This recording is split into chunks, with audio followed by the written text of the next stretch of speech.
your fantasy football show. My name is Danny Heifetz, and I'm joined by Danny Kelly and Craig Horlbeck. And Sunday of week 17, fantasy championship week is over. And unless you have Monday Night Football, fantasy week 17 is over.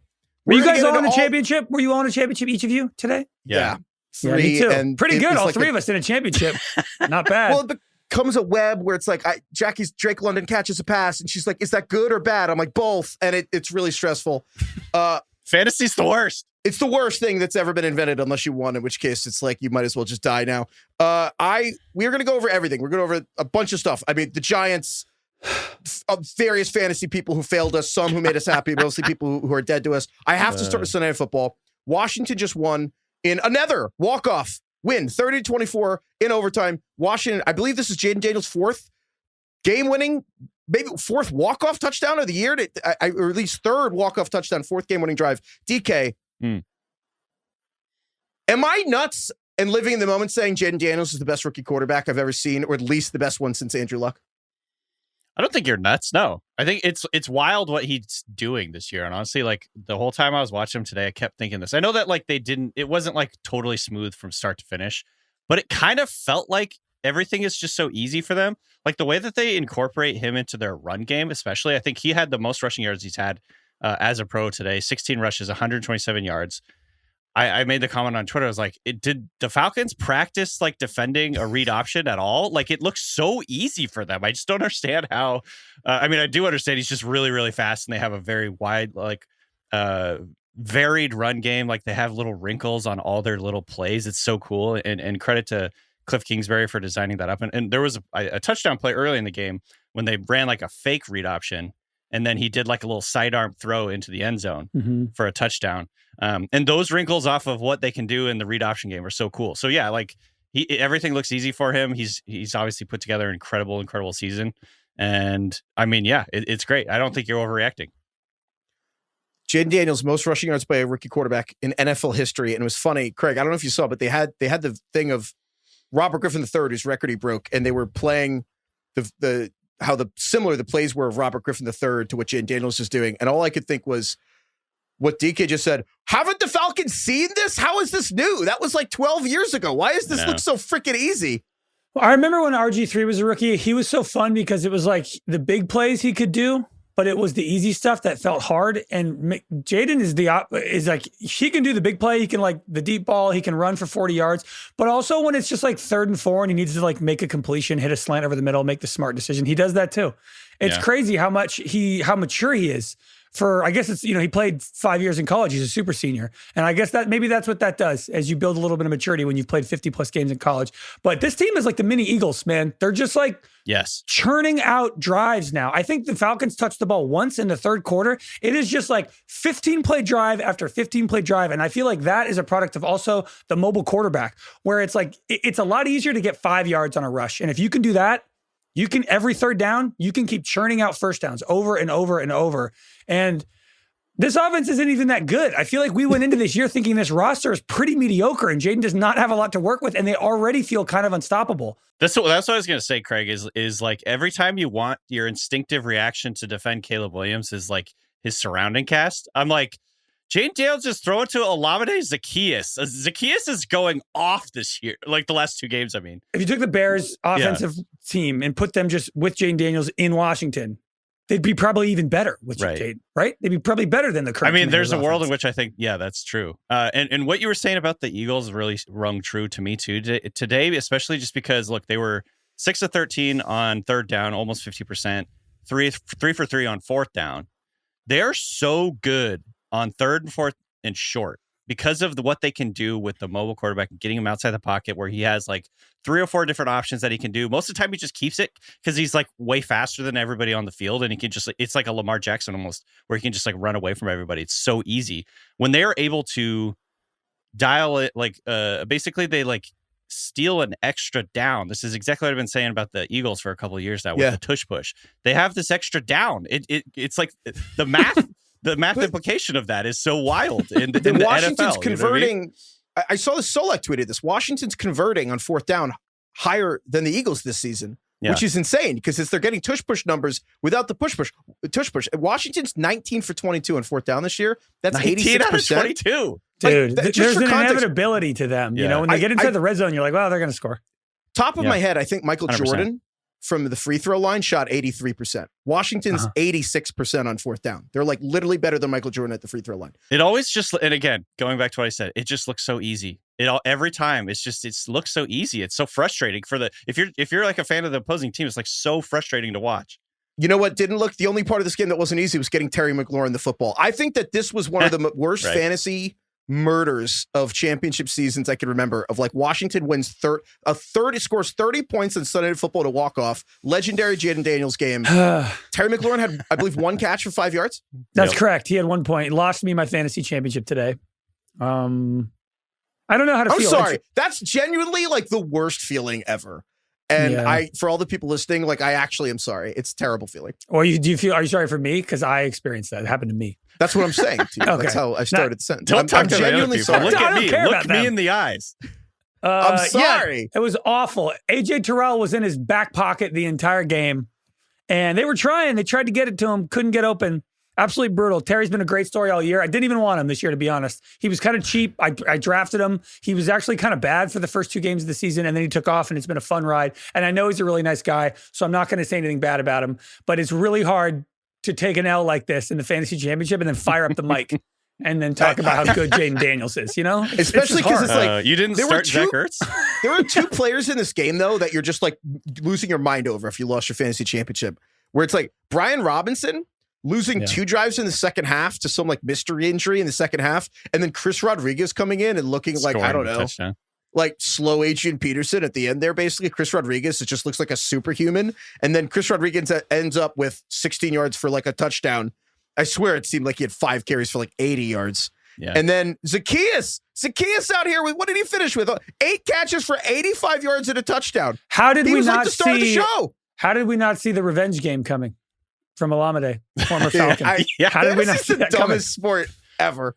Dude, I was talking to you guys about this early in the game, and I was like, it feels like we quit Zach Ertz about 3 years ago. You know how sometimes you'll like look up and see a show on Netflix or wherever, and you're like, oh, that show's still on? Like, that's still going? Mm-hmm. I didn't realize that they had like more seasons the last couple. That's what Zach Ertz is. Zach Ertz had 72 yards and 2 touchdowns, a game-winning touchdown in this game. He had a play. This is the most important part. He had a play where he broke a tackle and like ran for like 60 yards or something. Oh, I don't know what it was. 36, but it felt like 60 yards for Zach Ertz. It's on a curve. There's literally a Twitter account out there, which is like my favorite Twitter account that exists. That is like, it's just, did Ertz break a tackle? And it's just like, no, for like 5 or 7 years. He did it today. Well, I don't know if he technically broke a tackle, but so he evaded I thought he broke the tackle, and I almost texted you, and then I watched the replay. He just outran a safety, and I was like, that's worse. Dude, I swore he retired 3 years ago. He's still out here, like top 12 tight end. Top 12? Top 5? I mean, he's so clutch today. He's going to be like one of the best tight ends in the playoffs, I guess. 72 yards and 2 touchdowns for Zach Ertz today, including the game-winning catch, which I don't know about you guys. I thought he dropped it. I saw that they scored a touchdown, and I just very smugly turned to Jack. I'm like, they're gonna have to look at that. That hit the ground, and I was like, the question's if they have possession of hitting the ground, and then you look, and you're like, it didn't hit the ground. Or like, how the hell did he do that? Dude, stabbed it. Also, like, I didn't love how quickly they came to that conclusion. Usually, they take an hour to make a decision. This was the game-winning touchdown in about 10 seconds. They're like, we're good. I saw 2 angles, and I was like, but maybe the ball did not hit the ground. Like, I know, it didn't hit the ground. But like, give it a beat. Just give it a beat. Because then the other Zach Ertz play earlier on that same drive, I think he actually might have dropped the ball. And of course, Raheem Morris doesn't throw a challenge flag on that, and they're not reviewing it. I don't know. Zach Ertz, I guess phenomenal hands. Maybe he's the best tight end in the league. I'm not sure. DK, what is that TV show for you? The one that you're like, that's still on? For me, that's Young Sheldon. Is that still on? I don't know. I think so. I'm like, he's like 17 now. Young Sheldon's not young anymore. For me, it's probably like Survivor. I can't believe that they're still doing that show. That's perfect for Zach Ertz. He is seriously. literally the survivor of the NFL. He's the tight end 8 this year. Or through 17 weeks anyway. I had the reverse this week, which was I can't believe how long the show's been on.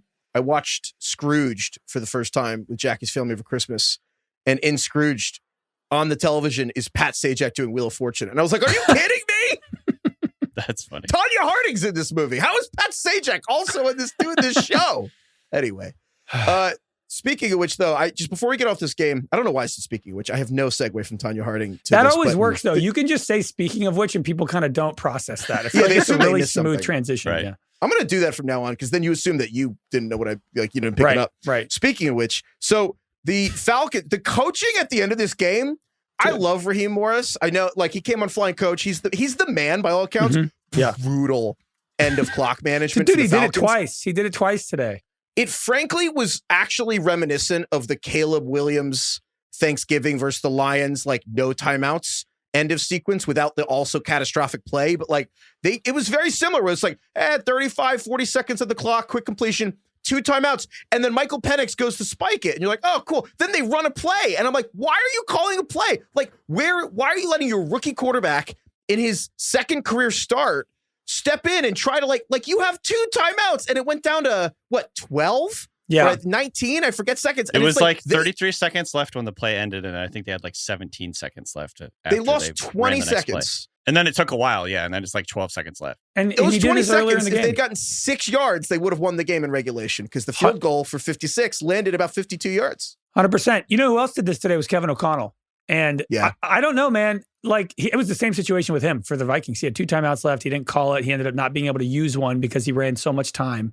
Do these guys, do you think if it was a button, they would call it quicker? Do you think it's like because get they him have like to a red button, like Jeopardy, Yes. or like a red button. It's cool to hit. Basically, it's like a challenge. They should have a timeout flag where it's like they just throw it immediately, and then maybe that would be easier for them. That's such a good idea because like Mike McDaniel loves the flat. Mike McDaniel threw 2 challenges in 4 plays today, and I was like, "You're the like." It reminded me of Breaking Bad. It was like, "You're the smartest person I know, and you're too stupid to see that you lost this challenge 10 minutes ago." It's like but yeah, that's a good idea. Like, get him like a nether flag, make it a different color or something. Yeah, and, it's, like, then they'll be it's excited blue or to do it. purple or something, whatever. Just like give Make them. it what? Let it be their no. Let them pick the color because it's like you make it their favorite color if they don't call timeouts enough, and you make it their least favorite color if they call too many timeouts. Also, I just got to say, I know Heifetz hates this, but some brutal calls today by the refs. The one holding call where the defensive end like fell down, they called holding, and then they bring in Terry McCullough, and he's like, not a hold. And they're like, thanks, Terry. Anyway. Ever since you pointed it out, I do now see what you mean. When so it's like, much now, yeah. like wrong. Terry, was that the right call? They're like, nope, thanks. I now get how that's funny. It is funny how they kind of just like, they're like, cool. They do the quick referee expert guy that comes in, because sometimes they'll like come in during a challenge and talk about it for a long time. But more lately, I think maybe it's a new thing that they're doing is like, Terry, what did you think of that? He's like, yeah, that shouldn't have been a foul. Okay, thanks, Terry. And then they just like move on. Terry, if you're a ref and it's so clear to you, why is it not clear to the 8 refs on the field? I don't get it. So the other part of this game, Michael Penix Jr. I thought looked really good. He wasn't elite, but I thought for his second start, he looked, again, it's like Jayen Daniels. He looks 24 years old in season. On 4th down. He's doing big boy shit for game 2. I thought the best part of his whole game, that sequence after the catastrophic snap that went over, they put Bijan Robinson, the Wildcat, ball goes over his head. He runs back, gets the ball, and then runs left. And I'm like screaming, I'm like, throw it. But he's lefty and he's running back, so he's not thinking. So he takes a 21-yard loss. I am so sorry to anybody who's going to lose your championship because Bijan Robinson took the 21-yard loss there. No, he's actually only minus 2 yards. It didn't go to him. They credited the fumble on the center, I think, and then he like picked it up and lost 2 yards. But he lost 21 yards, though. No, because he recovered the fumble 20 yards back and then lost 2 after recovering it. Okay, never mind then. Cool. Yeah. So but hopefully they don't change that tomorrow. Stat correction. Oh my God. But so Penix comes in after that. What was it, like 3rd and 30? And he just Something comes like in. that, yeah. It was 3rd and 20. I mean, lost 21 yards. So it was like 3rd and 25 or something. And he comes in and he just hits Drake London to get back most of it. And then he just rips the touchdown to Kyle Pitts of all people. The poise and the throw. And he got Kyle Pitts to almost win a game. That was those 2 plays to me were like, that's it.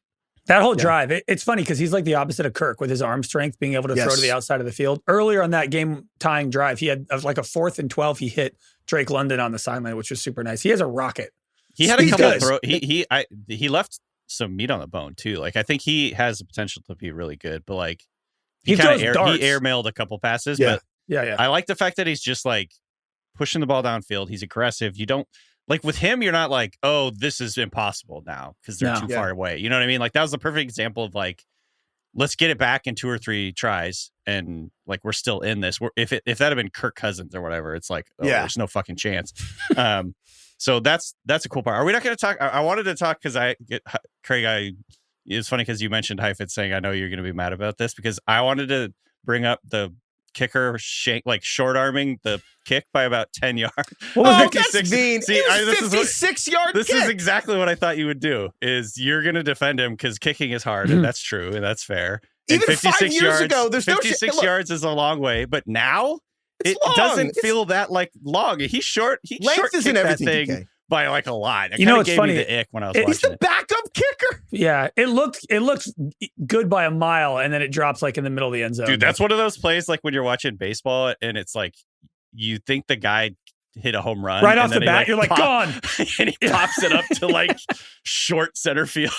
You're like, oh fuck. Do you think that's what sex is like for women when it's like? I thought you were just like, oh, it's a home run. He's out. So you're asking us genuinely what sex is like? No, I bet. Well, whatever. Moving on. I get what you're saying. I wouldn't know. I wouldn't know though. I don't. I get what you're saying in theory, but not literally. So speaking of which, I will say. So watching Penix tonight and Jayen Daniels, and again, I really do think Jayen Daniels is the best rookie quarterback since at least Andrew Luck. And watching this game, I wanted to ask you guys a crazy question about the rookies in this year. I think that there's a chance that this is one of the 3 or 4 best drafts in NFL history, like this year's past draft. Rookies in general, I mean, today put a real spotlight on it because so many shined. They're easily my winner of the day. I'm just going to run through some rookies who were fantastic today, and honestly have just been fantastic all season. Jayen Daniels, obviously, 36 fantasy points today. Incredible. For the first time in NFL history, 4 rookies have all reached 1,000 yards receiving, which is Brian Thomas, Malik Neighbors, Ladd McConkey, and Brock Bowers, all of 1,000 yards. What about Marvin Harrison? No. How did he do today? Dead last? No, yeah. He had a good day, though. He actually did have a good He broke 65 yards for the 3rd time this season, DK. Yeah, the first time when a game didn't matter. He played well. Tied his career catches in week 17. Did they win? Thanks, Did they win? No. Oh, and can we rename him from Maserati Marv? Can we call him like Minivan Marv or something? Yeah. He doesn't get to be Maserati Marv till he gets like over 100 yards 4 times. Mini Cooper Marvin Harrison. Yeah. Brian Thomas today, wide receiver 1 overall in the fantasy playoffs. Last 3 weeks, number 1 guy in fantasy with Mac Jones. And not only that, dude, on the season, Brian Thomas is the wide receiver 4. He's the 4th best wide receiver in fantasy football this points, year. In total points. That's unbelievable. Who are the guys ahead of him? It's like Jamar. Justin Jefferson, Jamar Chase. Yeah.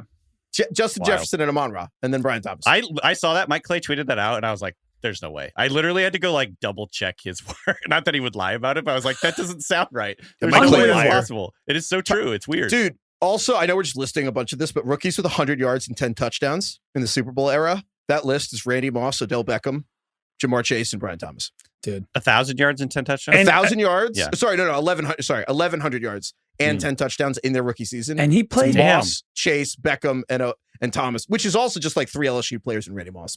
And he played 7 games this year without Trevor Lawrence, also, Brian Thomas. All these records, there's so many records that we can go through today. They're all legit records because there's 16 games, so they're real. Right. Yeah, speaking of records. Next week, they become not real. Yeah, speaking of records, Brock Bowers, 77 yards today, which broke Mike Ditka's record for most receiving yards by a rookie tight end. That one's fake. Mike Ditka get it in 12 games. Bad example right after what we just said.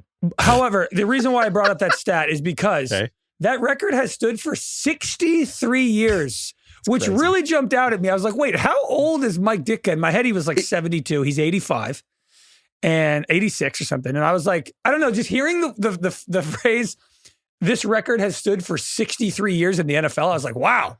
How old was Clint Eastwood when he set that record? Like 50. There are not any passing game records left. Ironically, except for passing yards in a game. There are not very few records left from more than like 20. But anyway, continuing, Brock Bowers had 7 catches today, which broke Puka Nakua's record for the most catches by a rookie, which is unbelievable. Wild. And he set the record for the most receiving yards by a rookie for the Raiders, which is fun. So Brock Bowers, elite season. Malik Neighbors, Heifetz's guy, been playing with Drew Lock and Danny DeVito. He's been a top 5 receiver in the fantasy playoffs. 170 yards today, 2 touchdowns. Kind of beat me in the fantasy championship because Malik and Drew Lock were the new Moss and Culpepper, so that sucked. And then Ladd McConkey, 100 yards, 2 touchdowns today. Bucky Irving, the running back for the Bucs, 190 yards today.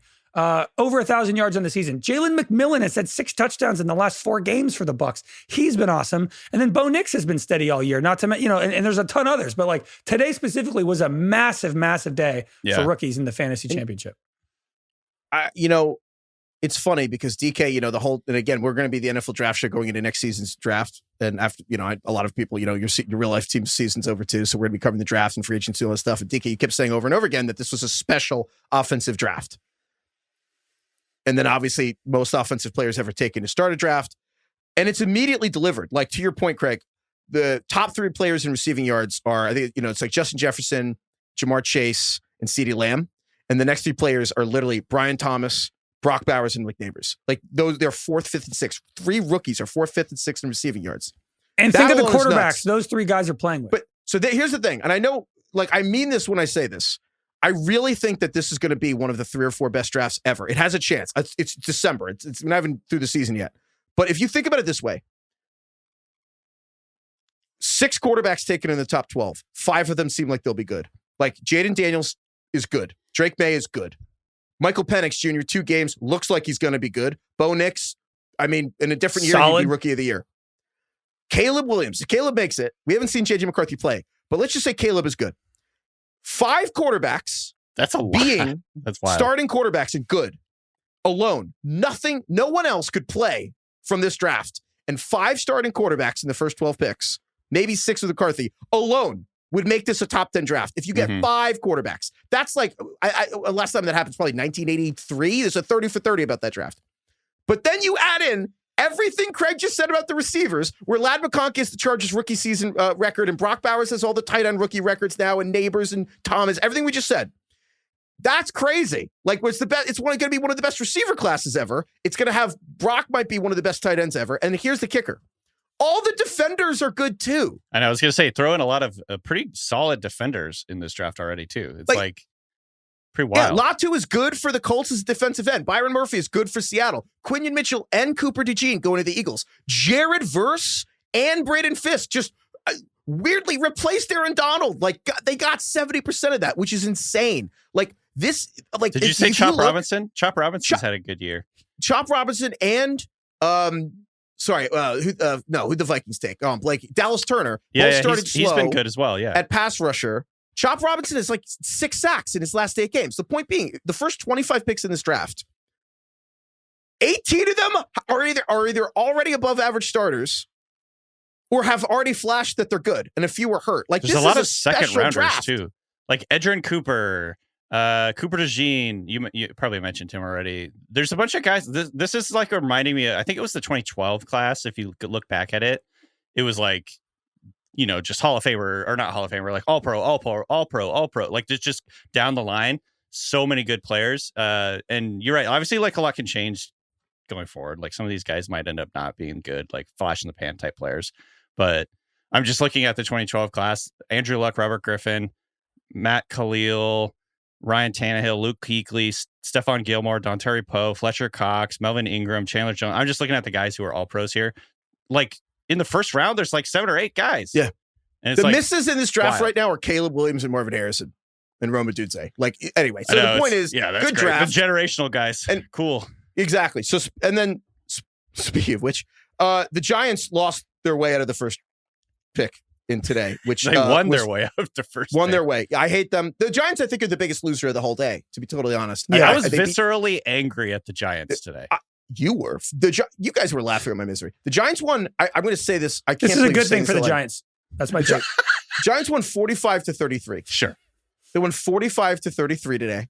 They had 45 points. They had 45 fucking points. The Giants haven't had 45. First of all, it's the first home win of the year. They almost became the first team to ever lose 9 home games in an NFL season. They avoided that. Thank God. Dude, do you guys... I'm curious if you have any sporting memories that are equivalent to this. I watched Drew Lock run in a touchdown to basically seal the game. The first pick away from the Giants. And on my screen, my split screen, Saquon Barkley is passing 2,000 rushing yards to clinch the NFC East for the Eagles. And these are happening at the same time. And I really think it might have been the lowest I ever felt as a Giants fan. I'm sure there are other moments. The Jake Fromm sneak on third down will always haunt me, 3rd and 9. But like, it was as low as I've ever felt watching Heifetz. The Giants. If it makes you feel any better, just look, literally, what were we just talking about for like the last 10 minutes?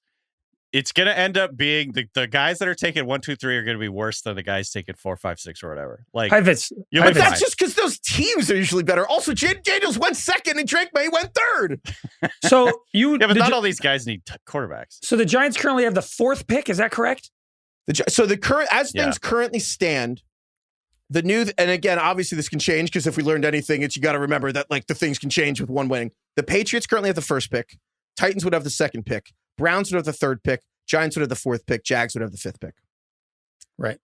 I mean, ironically, the Pats, the Browns, I guess, and then the team right after, Jacksonville, those teams all don't need quarterbacks in theory. So in theory, the Titans could take a guy at 2. Yeah, Shedeur or Cam you Ward. Think the Titans and Browns would not take a quarterback? You think the Browns are going to take a quarterback? I don't think the Browns are going to take a quarterback. Why would the Browns not take a quarterback? There's a guy named Deshaun Watson with like $275,000 or $275 million in dead money on their roster. $1 billion. Wait, Deshaun Watson is not going to prevent them from taking quarterback. First, he's the worst quarterback in the league. He tore his Achilles. Like I don't think he's ever going to play for them again. I think if the Browns took Shedeur Sanders, there would be like a cultural explosion. Like that's too many things going on one team. To have Deshaun Watson, that's the thing. Shedeur, Deion Sanders' umbrella hanging over in Cleveland. That can't happen because it doesn't make sense in my brain. So there's a world to this where the Patriots take Travis Hunter because they don't need, a quarterback, and the Titans, take Shedeur Sanders, and the Browns take like Cam Ward, and the Giants. Again, I'd be okay if the Giants don't necessarily. I don't think there's 3 quarterbacks worth taking in the top 4 picks in this draft. And I'm curious, DK, as the draft show comes, like we'll get more into the quarterback class. And if the Giants, worst case, take a right tackle and pair one with Andrew Thomas, or like a defensive tackle like Mason Graham and pair him with Dexter Lawrence, I'd love that. You could get a cornerback like the Michigan kid, Will Johnson, and just put him with Drew Phillips. Like this is what you want. This is what you want. You don't want to have to take. You don't want to have to take Cam Ward or Shedeur Sanders, who I don't think anybody's super thrilled about this year. This is great for you. Now you can be bad again. And again, the quarterback class next year is much better. This is what you want. This is good. Now you don't have to take Cam Ward. And that's the thing. So look, I think a lot of the premium positions, receiver, tackle, defensive end, cornerback, it's Noah's Ark. You want them in pairs. The Giants have one great receiver, one great tackle, one great D tackle, one great edge rusher, and then one great quarterback, or good quarterback. And like any of those, get 2. That's a good start. I would say start from the trenches. Get me a tackle, get me a D tackle, get me a defensive end. But having said that, I want you guys' take on this. I actually think what's going to happen here with the draft and what's going to happen with the Giants' outcome here is I kind of think Deion Sanders is going to force Shedeur to the Giants anyway. And I think that even though they lost the 1st pick, it's going to happen. Like, this is the most history doesn't repeat, but sometimes it rhymes. 21 years ago, I think the Giants had the 4th pick. And then the Chargers took Eli Manning first, and he was a whiny little bitch on TV. And he was like, I'm not playing for them. And the Giants took Phillip Rivers, and they swapped Eli and Rivers. I kind of think there's a very similar situation. Deion Sanders has already said he's not going to send Shedeur anywhere. He named Chicago. He's like, I wouldn't send him to Chicago. I do not think Deion Sanders would let Shedeur Sanders go to Cleveland. I do not think that's happening. New England doesn't need him. So it's like, does Deion want Shedeur in Tennessee? If not, I kind of think he's going to call the teams like, yeah, we're not going to play for you. And if you take him, we're going to make your life like a living hell. He's going to go to the Giants. And then it's whether the Patriots or someone want to play chicken and hold him hostage for a trade. But I think if the Giants like Shedeur, I think there's absolutely going to be mutual interest because I think Shedeur wants to go to the Giants or the Raiders. And the Raiders are going to pick 8th. Can you still do that nowadays? Can you still be like, my son's not going anywhere except this team, or I don't want him going to Cleveland? Can you do that? Yeah. Sure.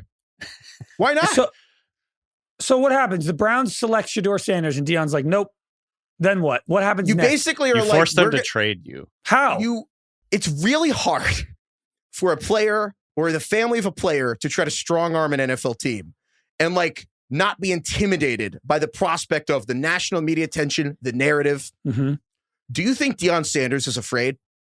I do not think Deion Sanders is afraid. Like, he's one of the few people. He's the Michael Jordan of LeVar Balls. He's going to walk in a private meeting at the Combine and inform Cleveland, don't take us. And if we do, we're going to embarrass you. And they just gave Deshaun Watson $250 million. Those people can't screw that up again. So like the Browns are not in a position to screw this up again. So like if Cleveland took Shedeur Sanders, it'd just be like, okay, that's too much. Like we can't. Yeah. We're done. We can't. The league, the league is over. It's like a crossover when like two shows have the characters together in one episode. You're like, this is too many things going on. I don't like this. It's like Family Guy and The Simpsons are together. I don't like this. Heifetz, this is ultimately good. If you had the first overall pick. No, it's not good. Don't do that to me. It's not good. That's ridiculous. This is like you're saving yourself. That's so dumb because if the Giants do, let's say the Giants like Shedeur. If they have to trade up for a quarterback and it costs them a first or two firsts, that's a disaster. Don't trade up then. I'm not in charge, Craig. I know, but why would you trade up? These quarterbacks aren't that good. Don't trade up. Stay at 4. Take whoever. If they had the first pick, you could have traded down and got a first. But if you're at the first pick, you have the pressure on you to take the quarterback. Everybody will. If you trade out of Shedeur or Cam Ward and he's good, then that's terrible for you. So now you don't have the pressure of like, no one's pressuring you like you have to trade up and sell the farm to go get Cam Ward. That's not the case. So now you're sitting pretty. The quarterback class is next year. You take somebody in the trenches, like you said, and you don't have to have Cam Ward for the next 5 years. So you like that the Giants chose today of all days to have the 3 receivers score a touchdown in the first half for the first time in the history of the New York Giants, who are 101 years old? Can I please read to you guys this Drew Lock stat that I heard? That it was so crazy that I had to go corroborate it myself, and it is in fact true, according to True Media.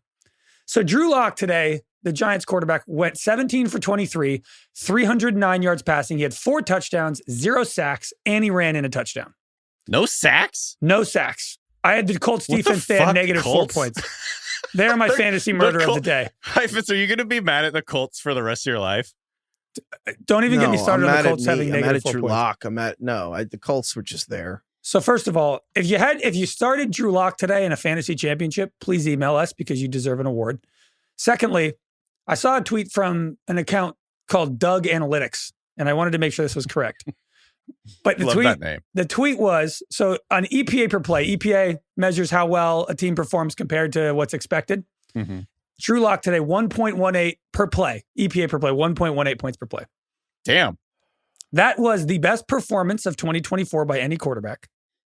And not only that, it was the 6th best performance by any quarterback since 1999.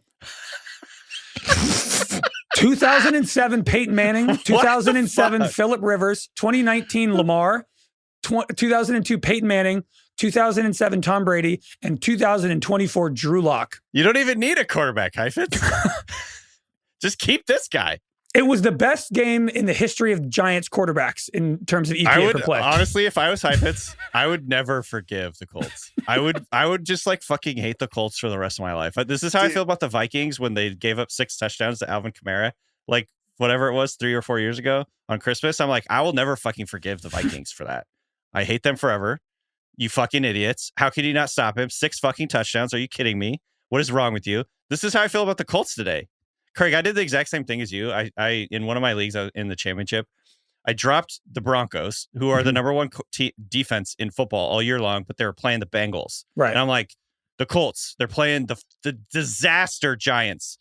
They'll at least get a few points. I'll be fine. Just get by with kind of like 7 minimum. I was expecting. People were joking. Drew Lock was point shaving 7 days ago. Oh my god! And then the fucking Colts got like -3 according to our scoring and -4 according to yours. Do you know how I felt at the end of this game? You remember the end of the second season of Peaky Blinders when they're like in a ditch and like they've kind of like grabbed Tommy and they took him to the middle of a field and there's like a grave and there's like 5 guys with guns and there's like, can I have a cigarette? And he just takes a rip and he just looks up and he's like, so close, so fucking close. Oh, and there's a woman. God, I've had it fucking everything. Anyway, it's a good scene. Giants are stupid. Winston Churchill will be in touch. Oh yeah, Winston. Yeah, oh god, yeah. Deion Sanders will be in touch. This is just step 1 in the Arch Manning process. I want to be on record with this. I would do horrible things to get Arch Manning to be the Giants. We don't even know if he's good yet. Don't give a shit. Don't give a fuck. He's in the family. I don't care. In the family. I don't care. I will defend him till I die. Americans want he's like royal fast family. This is what. It's like watching Jayen Daniels tonight. watching Jayen Daniels tonight, I keep thinking, I'm like, I want a quarterback who could do that. I want someone who could do that. Every time it's just like, oh, no one's open. I'm just going to run effortlessly past defensive ends who are the most athletic people in the world. He proved it today. I mean, you could make the case Drew Lock had the best game in the history of the NFL for quarterbacks. Fuck it, just keep him. Just stupid. Whatever, man. I would never forgive the Colts for this. What the fuck, Colts? This is the dumbest sport. It's the stupidest thing. Anyway, winners.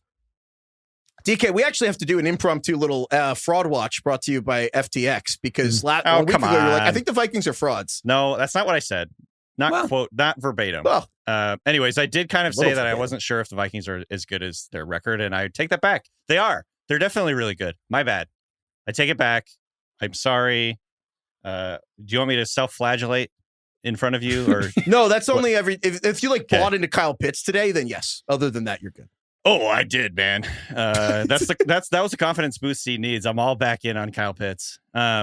No, obviously the Vikings were super, super impressive today. They did let the Packers kind of get back into it, but they dominated for most of the game. And Craig, you mentioned it on our text chain. It's like they just have so many ways to beat you. They have a really, really good balanced offense with tons of really talented weapons. Sam Darnold is playing his ass off. Their defense is awesome. Their coaching is awesome. They're just a really, really balanced team. And they I guess they shredded any like semblance of doubt I had in the back of my mind about them today. And I probably shouldn't have doubted them in the first place, but they obviously look really, really good. Now, next week, they get to play the Lions, the final game of the season for the number 1 seed in the NFC and the division. So that's going to be super exciting. It's pretty epic. Yeah. And that was flexed to Sunday Night Football. Yeah. As it should be. DK, dare I say Sam Darnold ripping it? Oh, yeah, gripping and ripping. I had an intrusive thought today about Sam Darnold. Just fucking ripping it down the seams. Dude, Sam Darnold plays... He's in this Vikings offense. He's basically like Brock Purdy if Brock Purdy had way more talent. Oh my God, Heifetz, that is so funny you said that. I said that, or I wrote down that, at least in fantasy football, the way we thought about Brock Purdy heading into 2024 is how we're going to think about Sam Darnold heading into 2025, where we're not going to exactly know whether or not this is real and we should invest anything. Because I think they honestly finished like exactly the same. I think Sam Darnold is like the 8th best quarterback in fantasy this year. Brock Purdy was like the 7th or 8th last year. And it was kind of like, wow, are we doing this? Like, am I going to actually like spend a 5th round draft pick on Brock Purdy at quarterback? And then we all know how that went. It was a tough year for the Niners. Sam Darnold it's this weird, like 1-year test case where he looks fantastic. And I'm like, wow, no notes. If he stays with the Vikings and they give him a bunch of money, I think we're going to kind of be in that exact same scenario of like, do I trust it? Or is this too much of a flash in the pan where I want to stay away and I need to see it again? I think Darnold's playing well enough that I think they're probably going to end up keeping him. And again, you can't now. I know I think this is going to be the most interesting offseason like decision or whatever. Just one pure decision for any team is like, do they try and re-sign Sam Darnold or let him go? Or I guess they could franchise tag him. I was going to say, I don't want to ruin it for everyone, but they're going to tag him and then work out an extension. But I do not. He's not going to hit free agency. I'd be shocked. But I think the question is like, do they just go to their succession plan or basically be like, look, we just kind of not lucked into this, but like this situation fucking worked out so well. We cannot move on. They're 14-2. Of course they can't go on. If they're the 1 seed in the playoffs, they go 15-2. Think about that. Like the fact you get to play. What are you talking about? The fact you even get to play for the 1 seed and you're going to let your quarterback go, it's just you can't. Because at that point, the theoretical of, well, you could take the millions and move it somewhere else. It's like you're 14-2. We've never seen JJ McCarthy play in the NFL other than like a little bit in the preseason. He's got like a complicating knee injury, which I think can help them kind of like say they need to give him another year to kind of work back into things. He's never played in the NFL. And that's the other thing I think people defend what the Falcons did with Kirk Cousins and Penix. And it's like, well, it's the most important position, get 2 quarterbacks. The Falcons, my issue is they did that with a 36-year-old coming off an Achilles injury. How old is Sam Darnold? He's 27. He's like 21 years old. He's Jason Tatum of football. It's like young Sheldon. He's young Sheldon. Sam Darnold's like less than 3 years older than Bo Nix. He's younger than Joe Burrow. Is he really? He is like 6 months younger than Joe Burrow. I always forget that. Joe Burrow's sneaky old. I want to go to Oppenheimer right now because there were some players that absolutely swung fantasy championships and were just frankly like legendary this week.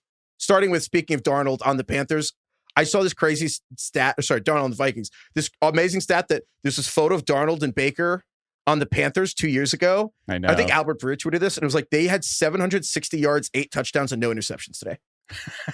Baker Darnold. Speaking of fucking ripping passes, just fucking ripping in it. Every chance he gets, he's ripping a pass. Every year, I think it's over for Mike Evans, and every year I'm wrong. Baker Mayfield, 27 of 32 today for 359. 27 out of 32 for 359 yards, 5 touchdowns, perfect passer rating, 153. I think that's perfect. I can't remember. You want to win your fantasy league? Draft Mike Evans and Derrick Henry every year and don't listen to what anybody says. 100%. Dude, Mike Evans, even with the injury, he got to 915 yards today. I mean, how much money would you bet that Mike Evans is going to get the 85 yards to get to 1,000 yards next week? Like, he's going to do it. So I can't believe he did that again. But yeah, Baker was, right now in the NFL, passing yards, Joe Burrow's first, Baker Mayfield's second in passing yards. Passing touchdowns, Joe Burrow's first, Baker Mayfield's second in passing touchdowns. Completion percentage, 2 is first, Baker is second. Just ripping it. He's scoring essentially, there's a half-point difference in points per game. He's scoring the same amount of points as Jayen Daniels this year. Just as like a guy who's just ripping passes. He's not running around much. I mean, he runs around a little bit, but he has been one of the best fantasy values, like pure fantasy 100%. values this year. Oh, yeah. Full stop.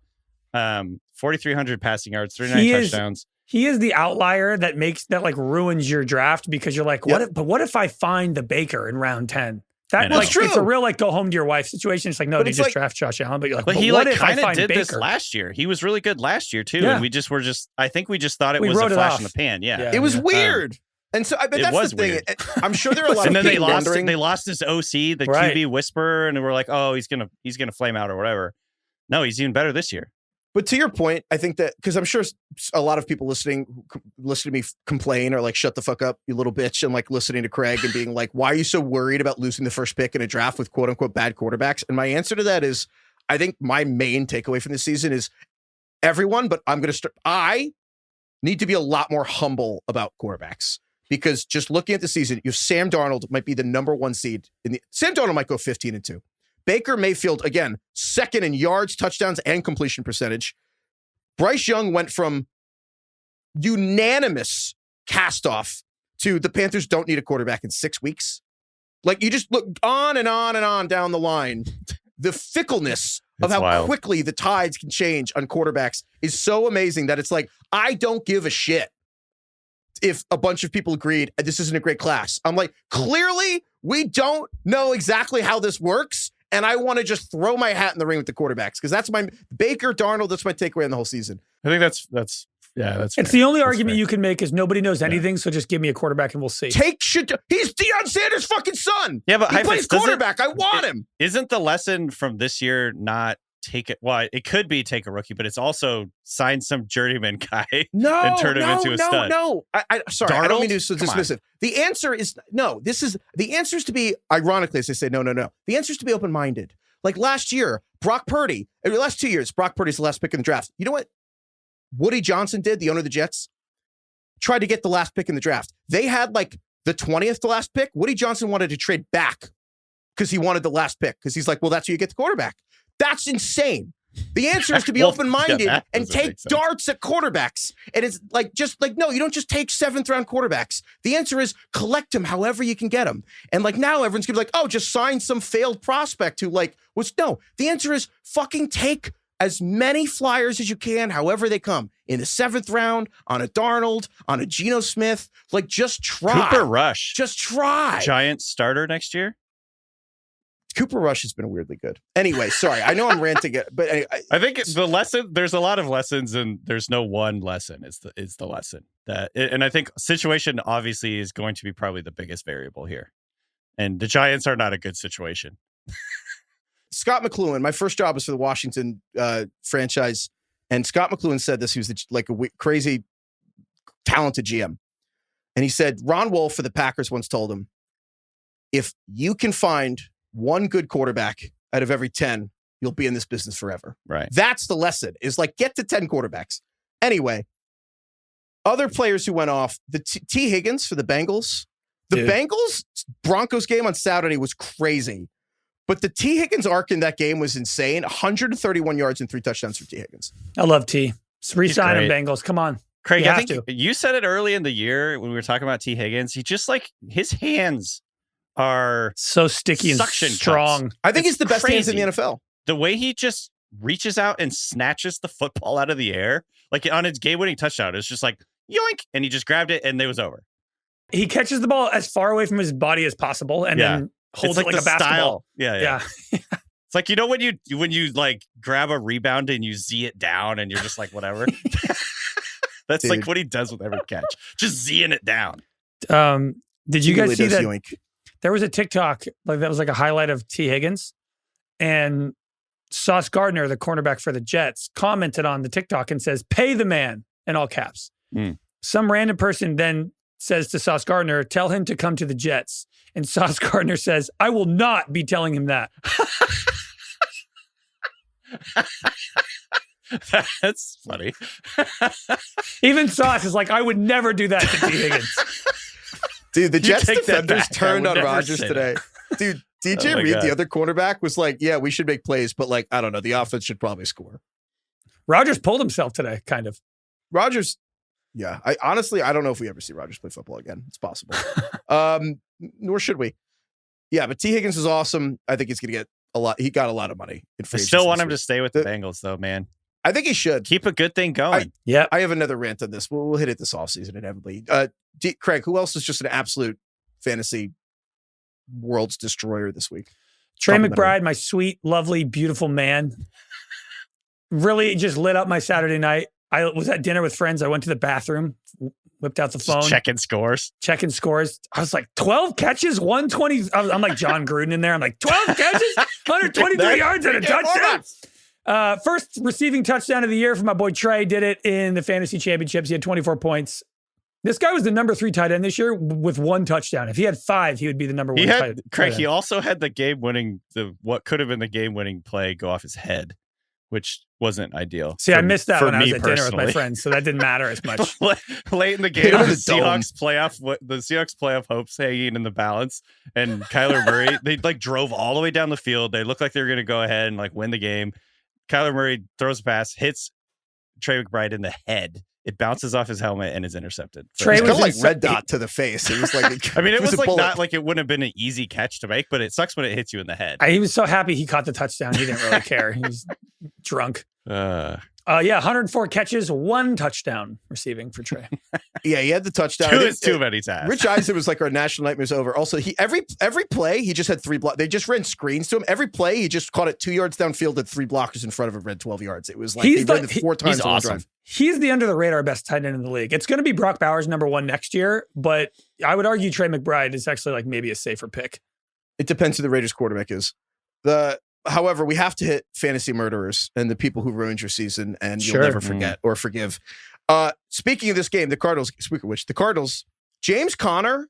I don't know if there's ever been more of a fart to an amazing season than James Conner, because 6 touches for 8 yards in this game. Well, he This got was the hurt. most snap situation I can remember, because James Conner last week has 25 or 28 points against the Panthers.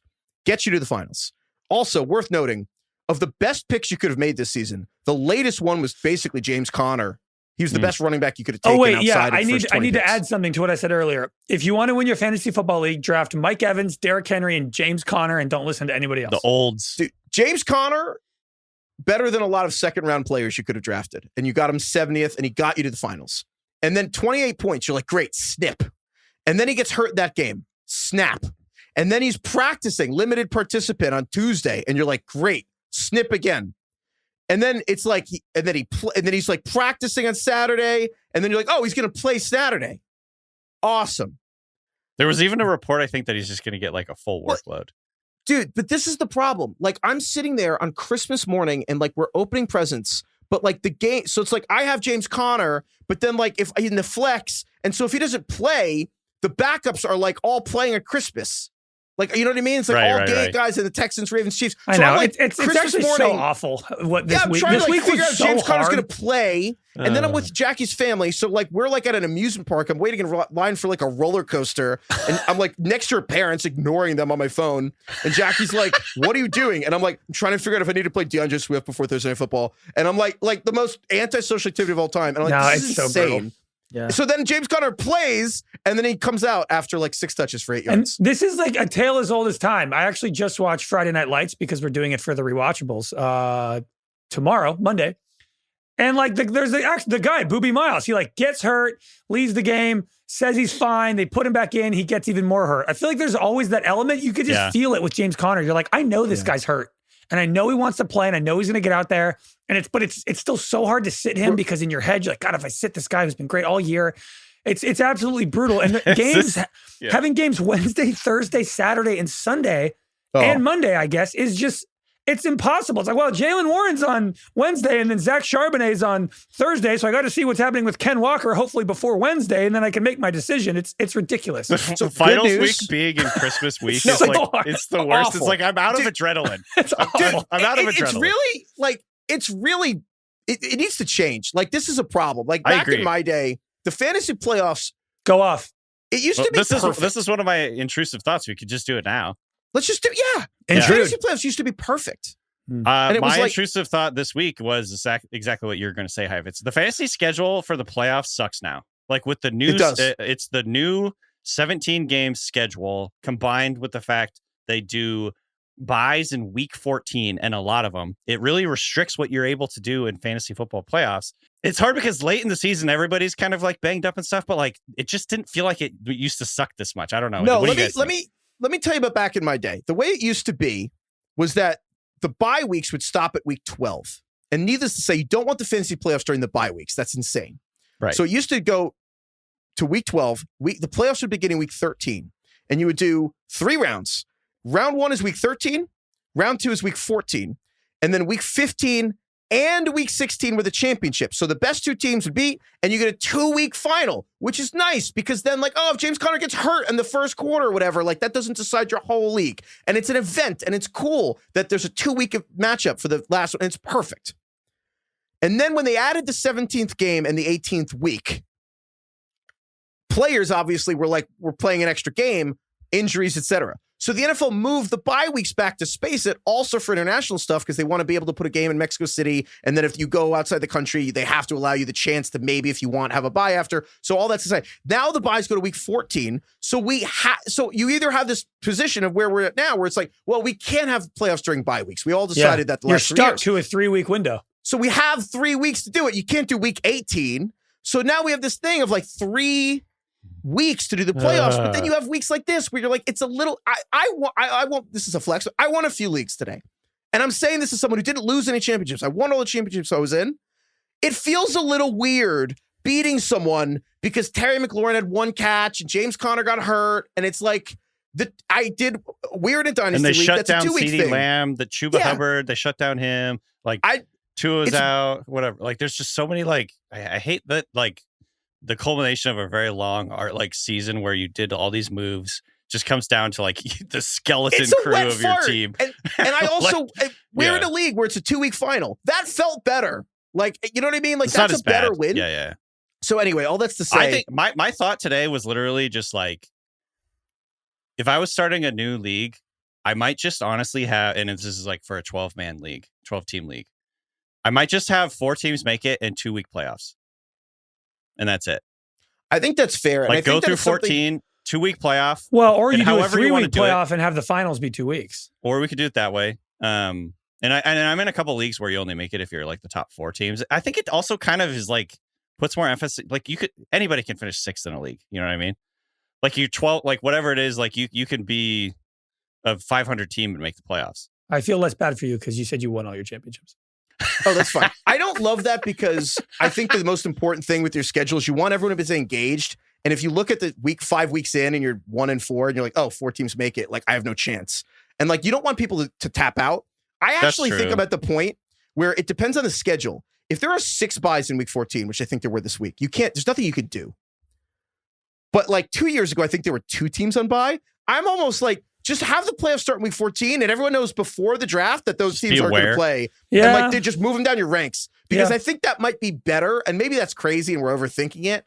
But I do, nothing's perfect. But I think that's the thing is like in the moment, it feels crazy to have like, Washington's not buying the playoffs. But if everyone knows that going in, then like, all right, My memory is shot, but like, did we used to have games every fucking day of the week during Christmas week? No, that's new too. That's like, the other it's thing. Like, it's too much. Well, I I do do think think it's unlucky that it's Wednesday. I do think they really figured out how to jam this shit together. But next year, Christmas is a Thursday, so you're going to have 3 games. You're going to have all day games on Thursday. But at least and they might do the Wednesday thing anyway. They'll find a way to do it. Oh, God, if they do the Wednesday thing again. But yeah, they did Christmas Eve 2 years ago.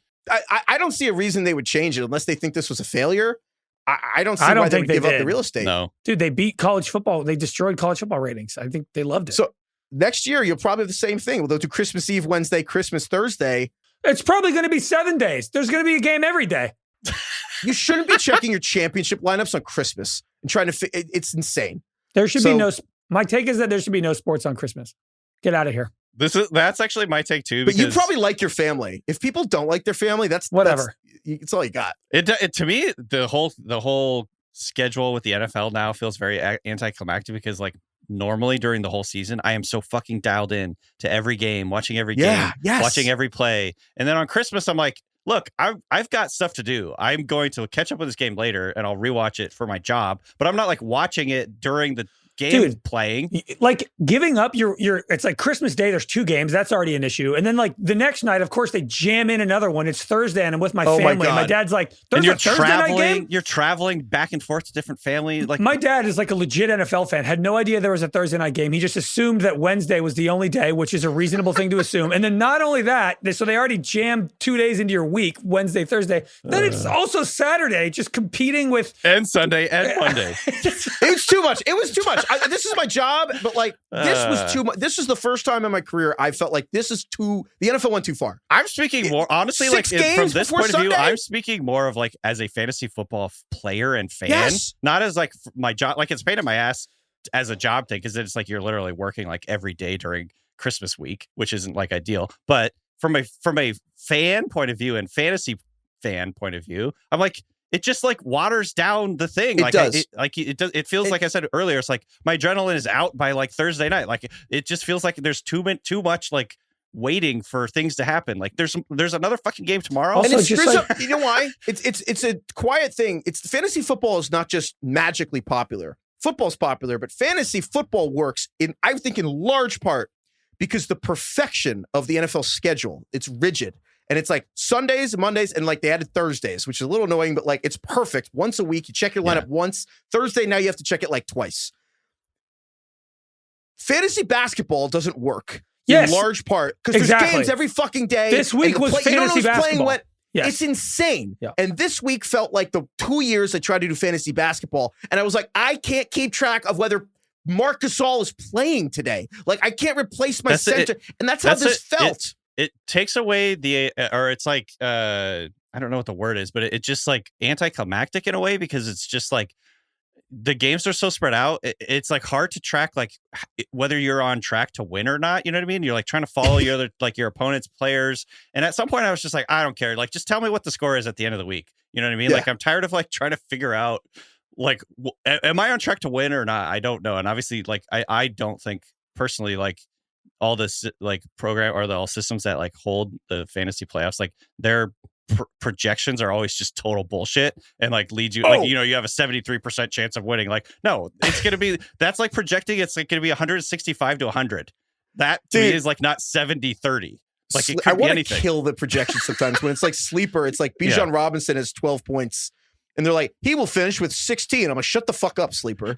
I know. You don't know anything, dumb So bitch. I try not to pay attention to like the projections, but my point is basically just like it's like too much. There's too many games. There's so like over the course of too many days. I hope they. I don't like it. Keep going. Make it worse. Have games in like Saudi Arabia on Christmas Day. You have to get up at 3 a.m. to watch it. Oh my god. Soon.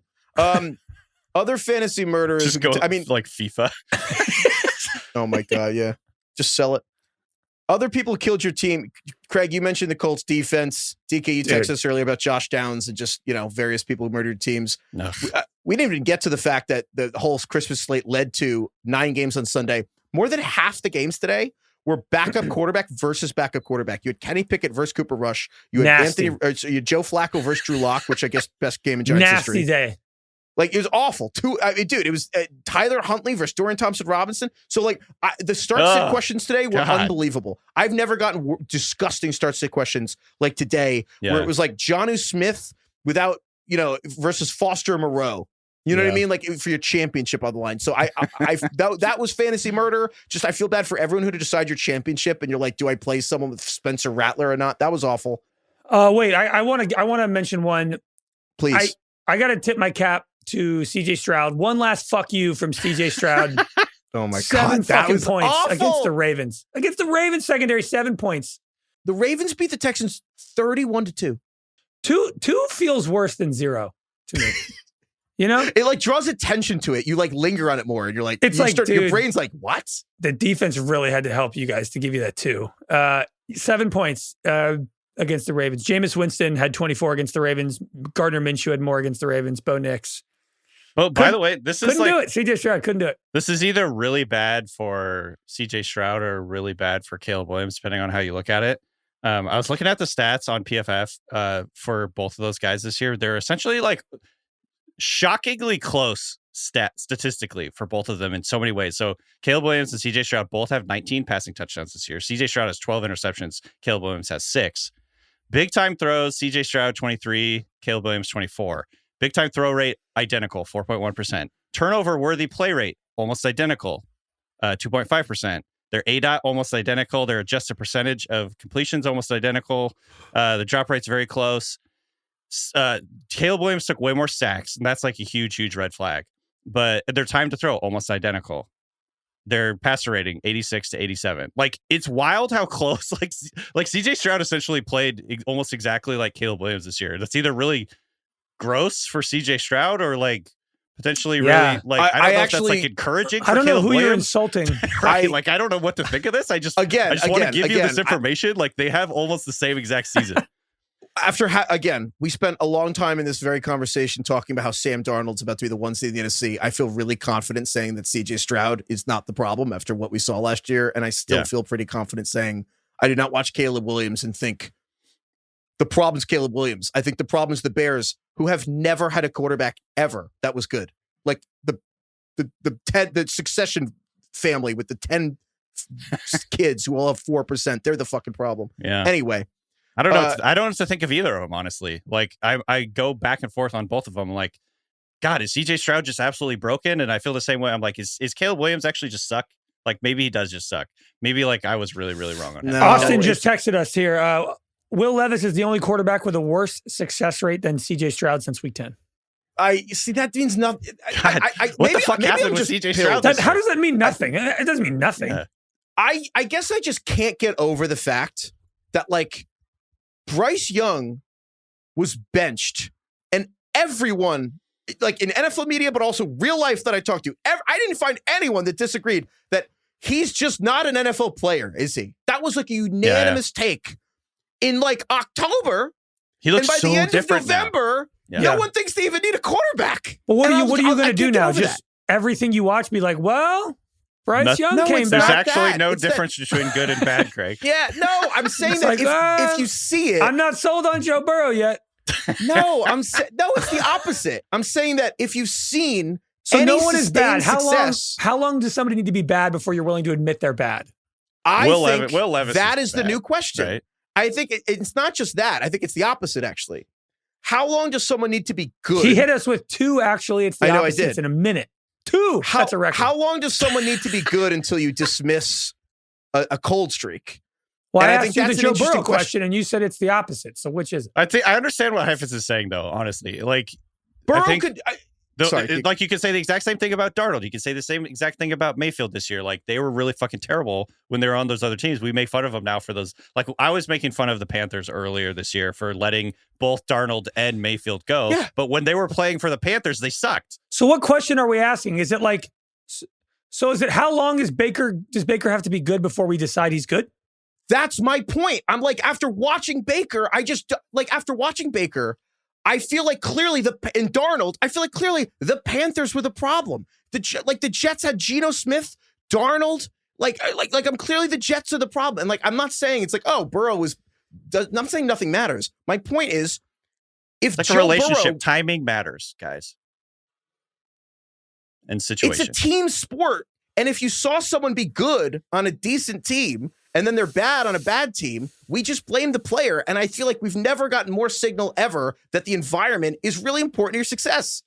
These are like, don't work for shitty companies. Like, that's what we're talking about here. Anyway, sorry. I know I keep repeating myself, but I'm like, I don't know. So my point is, the Texans are the fucking It's an impossible problem. question. It's an impossible question. Is this guy good? I don't know. I don't know. I don't know if I agree with you about the CJ Stroud thing. Like, it's the Texans that are the problem. I'm not absolving him of all, like, everything he does is perfect and like only but like, I just look at the team. They're in 3rd and 10. Isn't that their job? Is to not he's not in a position to succeed. I don't know. Anyway, we could talk about this forever. We have the whole. Yeah, but then you offseason could to talk argue about that this. he's part of the reason they're in 3rd and 10. It's like a chicken or the egg thing. It's hard. So I think that stat is now overblown. I think they're like middle of the league in terms of 3rd and longs, but I don't know, dude. He had Joe Mixon. I know all those receivers got hurt, but it's like there are plenty of quarterbacks who aren't as good who are doing more with less than CJ Stroud this season. They're 30th in average 3rd down distance. So still very bad. Right. That's all right. I saw some other stat. I don't know. You can always find a stat that confirms your bias. All stats don't matter either, Craig. All stats are Nothing the same. matter. No, there's literally no difference between good and bad things, Craig. I think there's a difference in good and bad teams. That's what I'm trying to say. It's so over. We're so back. Are the Texans a bad team? I'm confused. They're like, yeah, they've won 9 games this year. Speaking of which, we're so back is the MVP race because for better or for worse, primetime television and who's in like a big spot has a lot to do with it. We're part of the people who were kind of like, this MVP thing's over with Josh Allen like 3 weeks ago. Mm-hmm. And I don't think it is anymore. Josh Allen's still the favorite, heavy favorite, minus 300. Lamar's plus 250, but this is now a race. Ravens won 31-2 on Christmas on Netflix. I do think that matters. It's a 2. I think this is one of the tightest the most boring game I've ever seen in my life. It was pretty awful. I think it's one of the tightest MVP races ever though. And it's weird because it's actually like an even tighter version of like the the Embiid, Jokic argument where it's like Jokic had won 2 MVPs in a row and then it's like Jokic, Embiid, and it's like, well, Jokic won 2, so give it, but he's better. And so it's like Lamar's won back-to-back MVPs and it's like having a better season this year than than the first 2 MVPs he won. So it's like weird to not give it to Lamar, but Josh hasn't won it yet, which I actually hate that logic. I think it doesn't make any sense. It's like, who cares? Like, it's an award about the season. Who gives a fuck? Like, I don't know why the past is relevant, to be honest, in terms of like who's won the award or not before. This is why he's so upset about Oppenheimer all the time. Yes, honestly, yes. It's exactly the same thing. He's so mad about Robert Downey Jr. winning an Oscar. Sorry that the voters didn't want to give the Marvel an award, so they gave it to him in fucking Christopher Nolan because they were too hoity-toity to admit they liked Iron Man because it made too much money. But it's the same thing. I'm like, I don't like that logic, but I think I'm wrong because people do it all the time. But Oppenheimer made $1 billion. Yeah, but it's different. It's different. It's because it's based on a very commercial film. Yeah. Yeah, but it's the guy who made but they Dark liked Knight the commercial Inception. film and admitted it later. You don't like the career achievement awards. Like they gave Jamie Lee Curtis the Oscar for Everything Everywhere All at Once, and it was like, you've had a good career, you haven't won one yet. It might happen to Ray Fiennes this year. They do that a lot in the Oscars. I get that in movies more so because it's like, I get it more so. And I also think it's a solid tiebreaker if it's like, movies are not sports. Like they're different things. Didn't Return of the King win an Oscar for Best Picture? And my 12. opinion is it's the worst of the 3. I think it made, that's probably, that's actually very similar. They'll never award the middle movie. Right.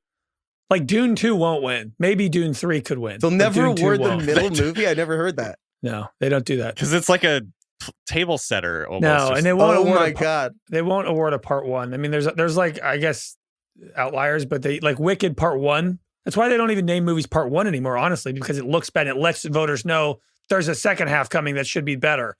So that's why it's just called Wicked. And then the second one's not called Wicked Part 2. It's called Wicked for Good.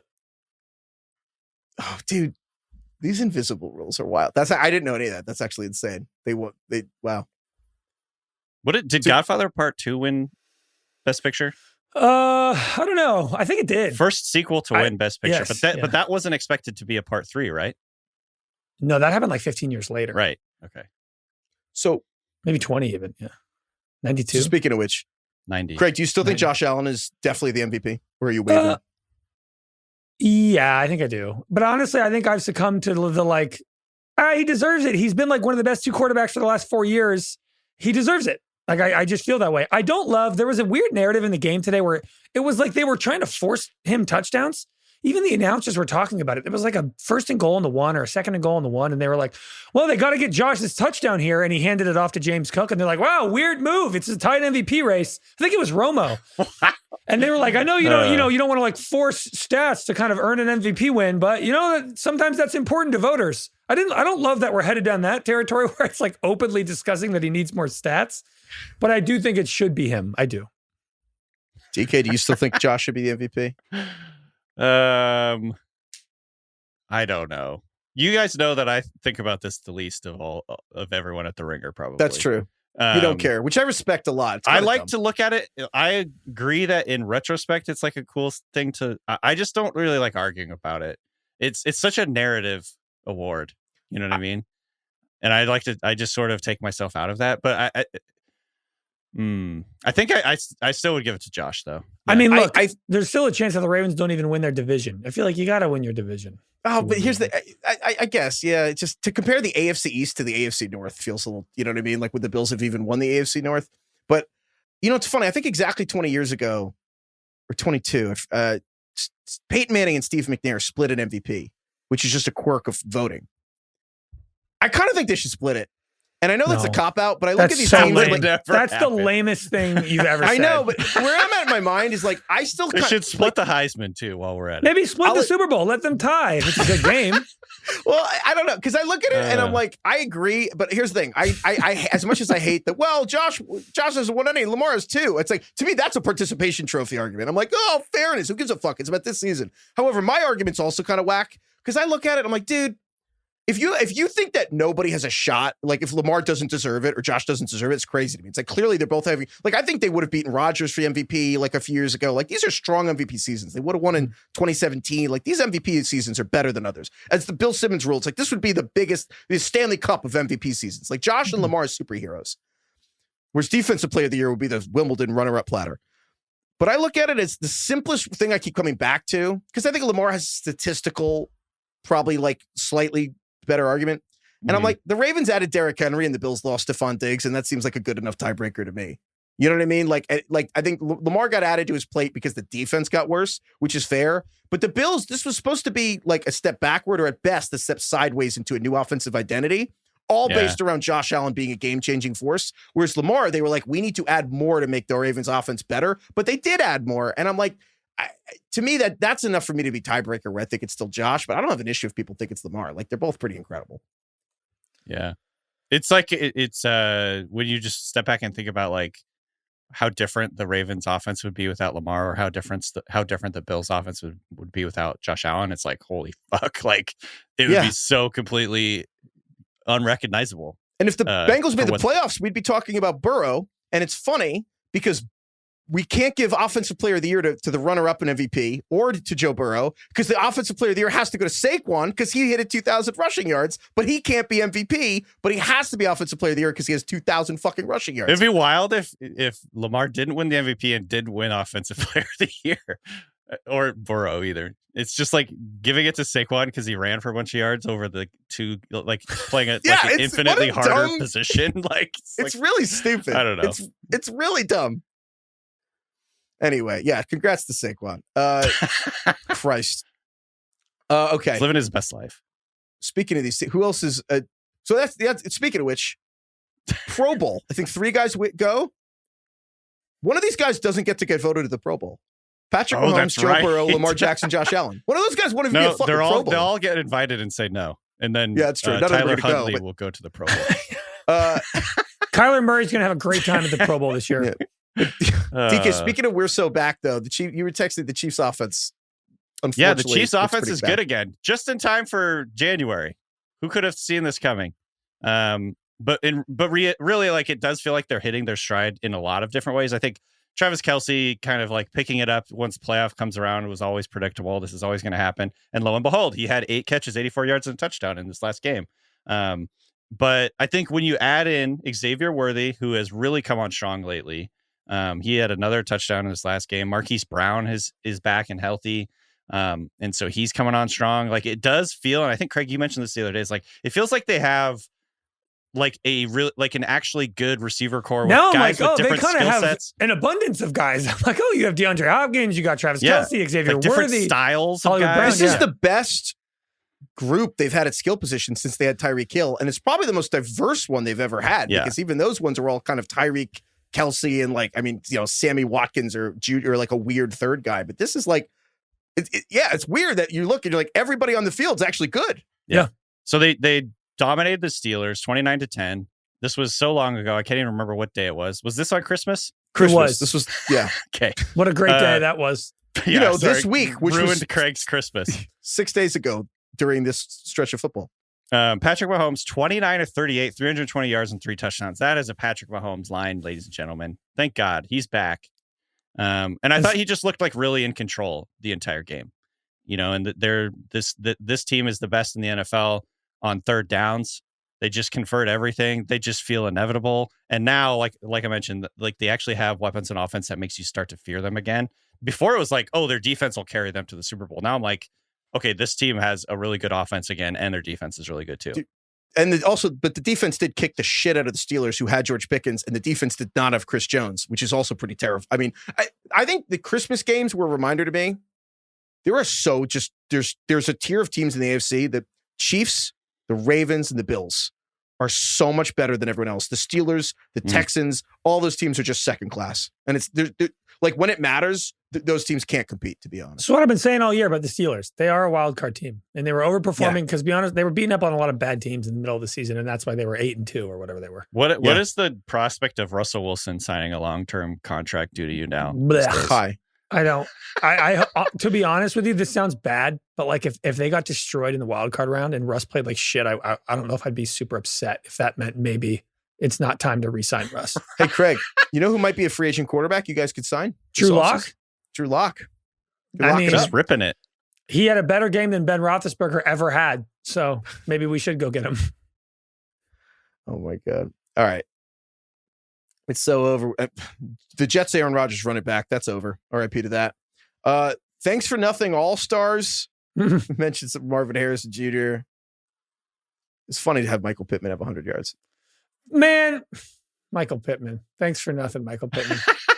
Nobody started him, so it doesn't matter. Nobody started him. He had 2 points last week. He had fucking 109 yards and a touchdown today. A guy who, like week 5, it was like he might be on IR with a back injury, and then he just didn't miss a game after that. Very weird. Dude, I was like actually excited that Joe Flacco was named the starter because in a championship game, I have Josh Downs on my team. I'm like, hell yeah.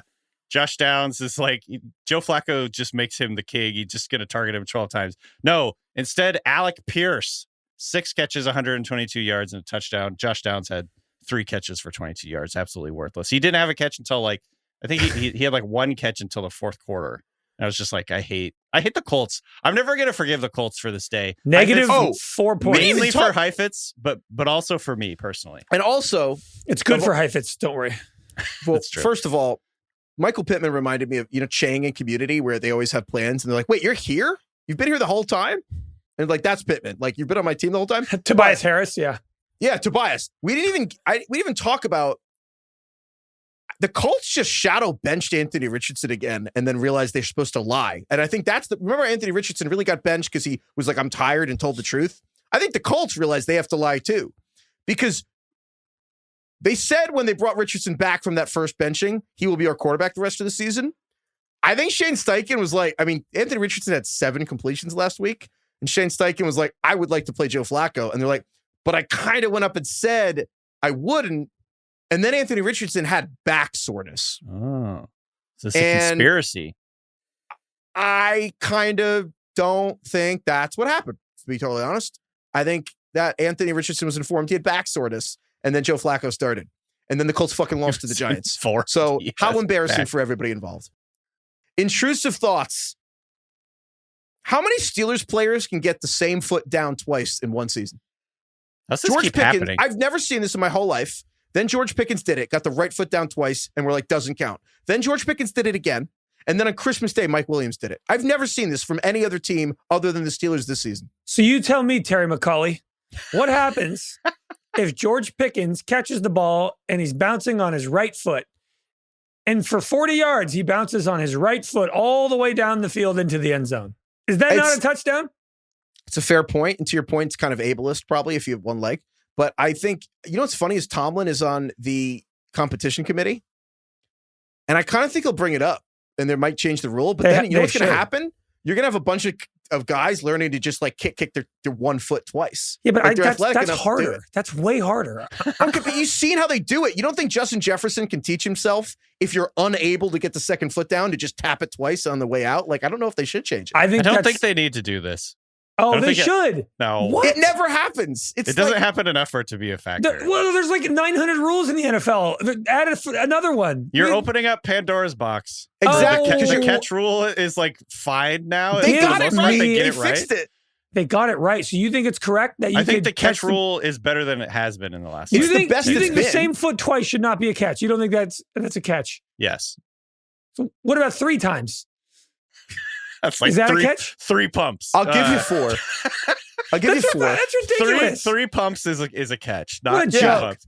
It's kind of like one cheek is 2 feet. You're basically catching the ball, jumping and landing again. And we're not counting that as a catch. You're right, but you can't make that the rule. Catching it and jumping 3 times on the same foot, you should just put your other fucking foot down. If people can start spamming the catch rule by somehow jumping on 1 foot after catching the ball, then hats off to you. It should be a catch. That's ridiculous. What are we talking about? Justin Jefferson's going to start cheating by hopping on 1 foot while catching. If he can do that, that's great. This is the pass interference reviewable thing just because the Saints game happened. And it's like there's 15,000 passes a year. And we're going to change the rule because we saw this thing one season, one time. Twice. 3 times. But like, that's not enough. You go outside, go catch a football on the sideline with 2 feet and then do it with 1 twice. And you tell me what's harder. It shouldn't change. Anyway, I think it's harder to get 2 feet down. Any other intrusive thoughts, Greg? Greg is I'm so up. mad about this, actually. This is so stupid. Dude, you guys are dumb. Dude, to DK's point, so stupid. The NFL couldn't define a catch for 10 years, and you want to change They haven't thought about this yet. They didn't know it was a thing until this year. It should be changed. You adapt and grow. You admit, oh, wow, this should be a rule. No. You make it a rule. No. My intrusive thought couldn't be lower stakes. I don't know. I was watching the Vikings game today, and Cam Akers, their running back, was looking pretty spry. And I was just like, man, we really missed an opportunity with who Cam Akers could have been. I remember doing Flying Coach, and Sean McVay before the season was like, Cam Akers is a fucking missile, and he's incredible. And I drafted him, and he tore his Achilles. And then he tore his Achilles again 2 years later. And this guy is like 26 years old, still out there, looking good and like a viable backup. He scored a big touchdown today. He made like a really hard catch to kind of seal the game. He scored a big touchdown. The game. Yes. That was a very hard catch. I'm like, man, I wonder if Cam Akers is just like a Terrell Davis before he could get started even. You know what I mean? Just like, what could have happened? What could have happened? That's a really good. He could have been That's awesome. A great call. Like he should have been in the defining offensive system of our era, basically, with the Rams.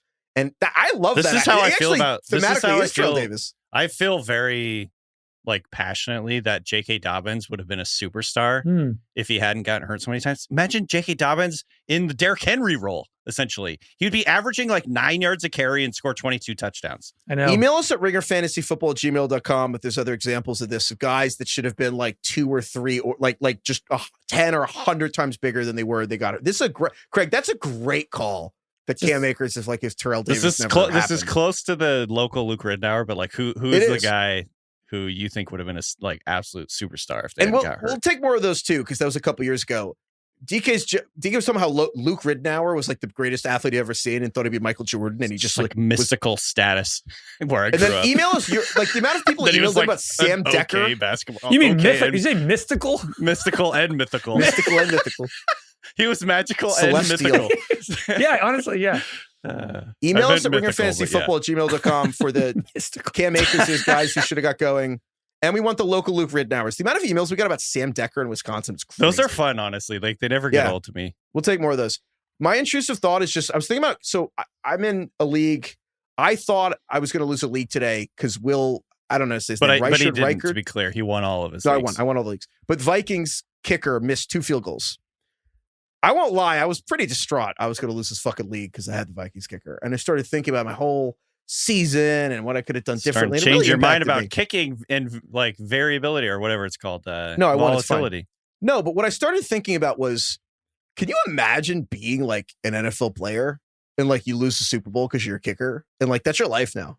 Yeah. Like I literally was like, I was so impacted by like a fantasy kicker losing me a title where I was like, have you ever really thought about like working your whole life to win a Super Bowl and you're like 31 and it's your last season and like, you know, you go to, and then they just miss the kick and you're like, oh, well. I mean, they made a movie get about that this. done. Ace Ventura.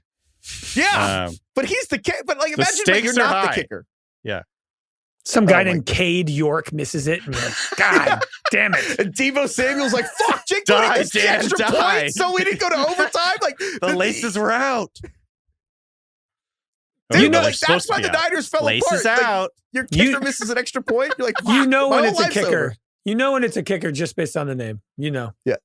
Cade York. Cade York. He's not playing any other position. Cade York. What's the most kicker name? Cade York's up there. Dude, Cade York's pretty good. Who else we got? Will Lutz. Oh, Will Lutz. Will Lutz. Will Lutz. Good. Eddie Pinheiro. Who missed the game? Wait, is I he think still the Will most accurate Lutz is kicker ever? Will Lutz is the winner. Will Lutz. That's good. Oh my God. All right. Play of the day. I mean, Joe Burrow having 3 game winners in that Chad Saturday game. Ryland. I mean, there's a guy named Cameron Dicker. I think it's Dicker the kicker. Oh my God. Jake Moody. Wait, that reminds me. Did you guys see the Gus Johnson? Someone called it a Gusgasm. Did you guys see Gus Johnson had another orgasm? Oh, I no. did. I did. What game was it? Oh, no. The hero. I cannot find the clip right now. We can play it next episode. But Carlos, do we have the old Gus Johnson clip? Warren looking, and it's intercepted at the goal line. Unbelievable! Wow, Jack Sawyer, the hero, Jack Captain Sawyer. Jack. I like that he comes back. It's like a rewatchable. It's a clip. I just want to. Every time I listen to it, I pick up something new. Yeah. The I love that he comes reclippable? back to his voice with the hero. He's doing like the hero. wow, where he's like still inhaling, and then he finally has enough air to come back to his Gus Johnson voice. The hero. I think the hardest Wow. DK's ever made me laugh was when he said Gus Johnson sounds like he was eating a Wow. beignet. Wait, what is that?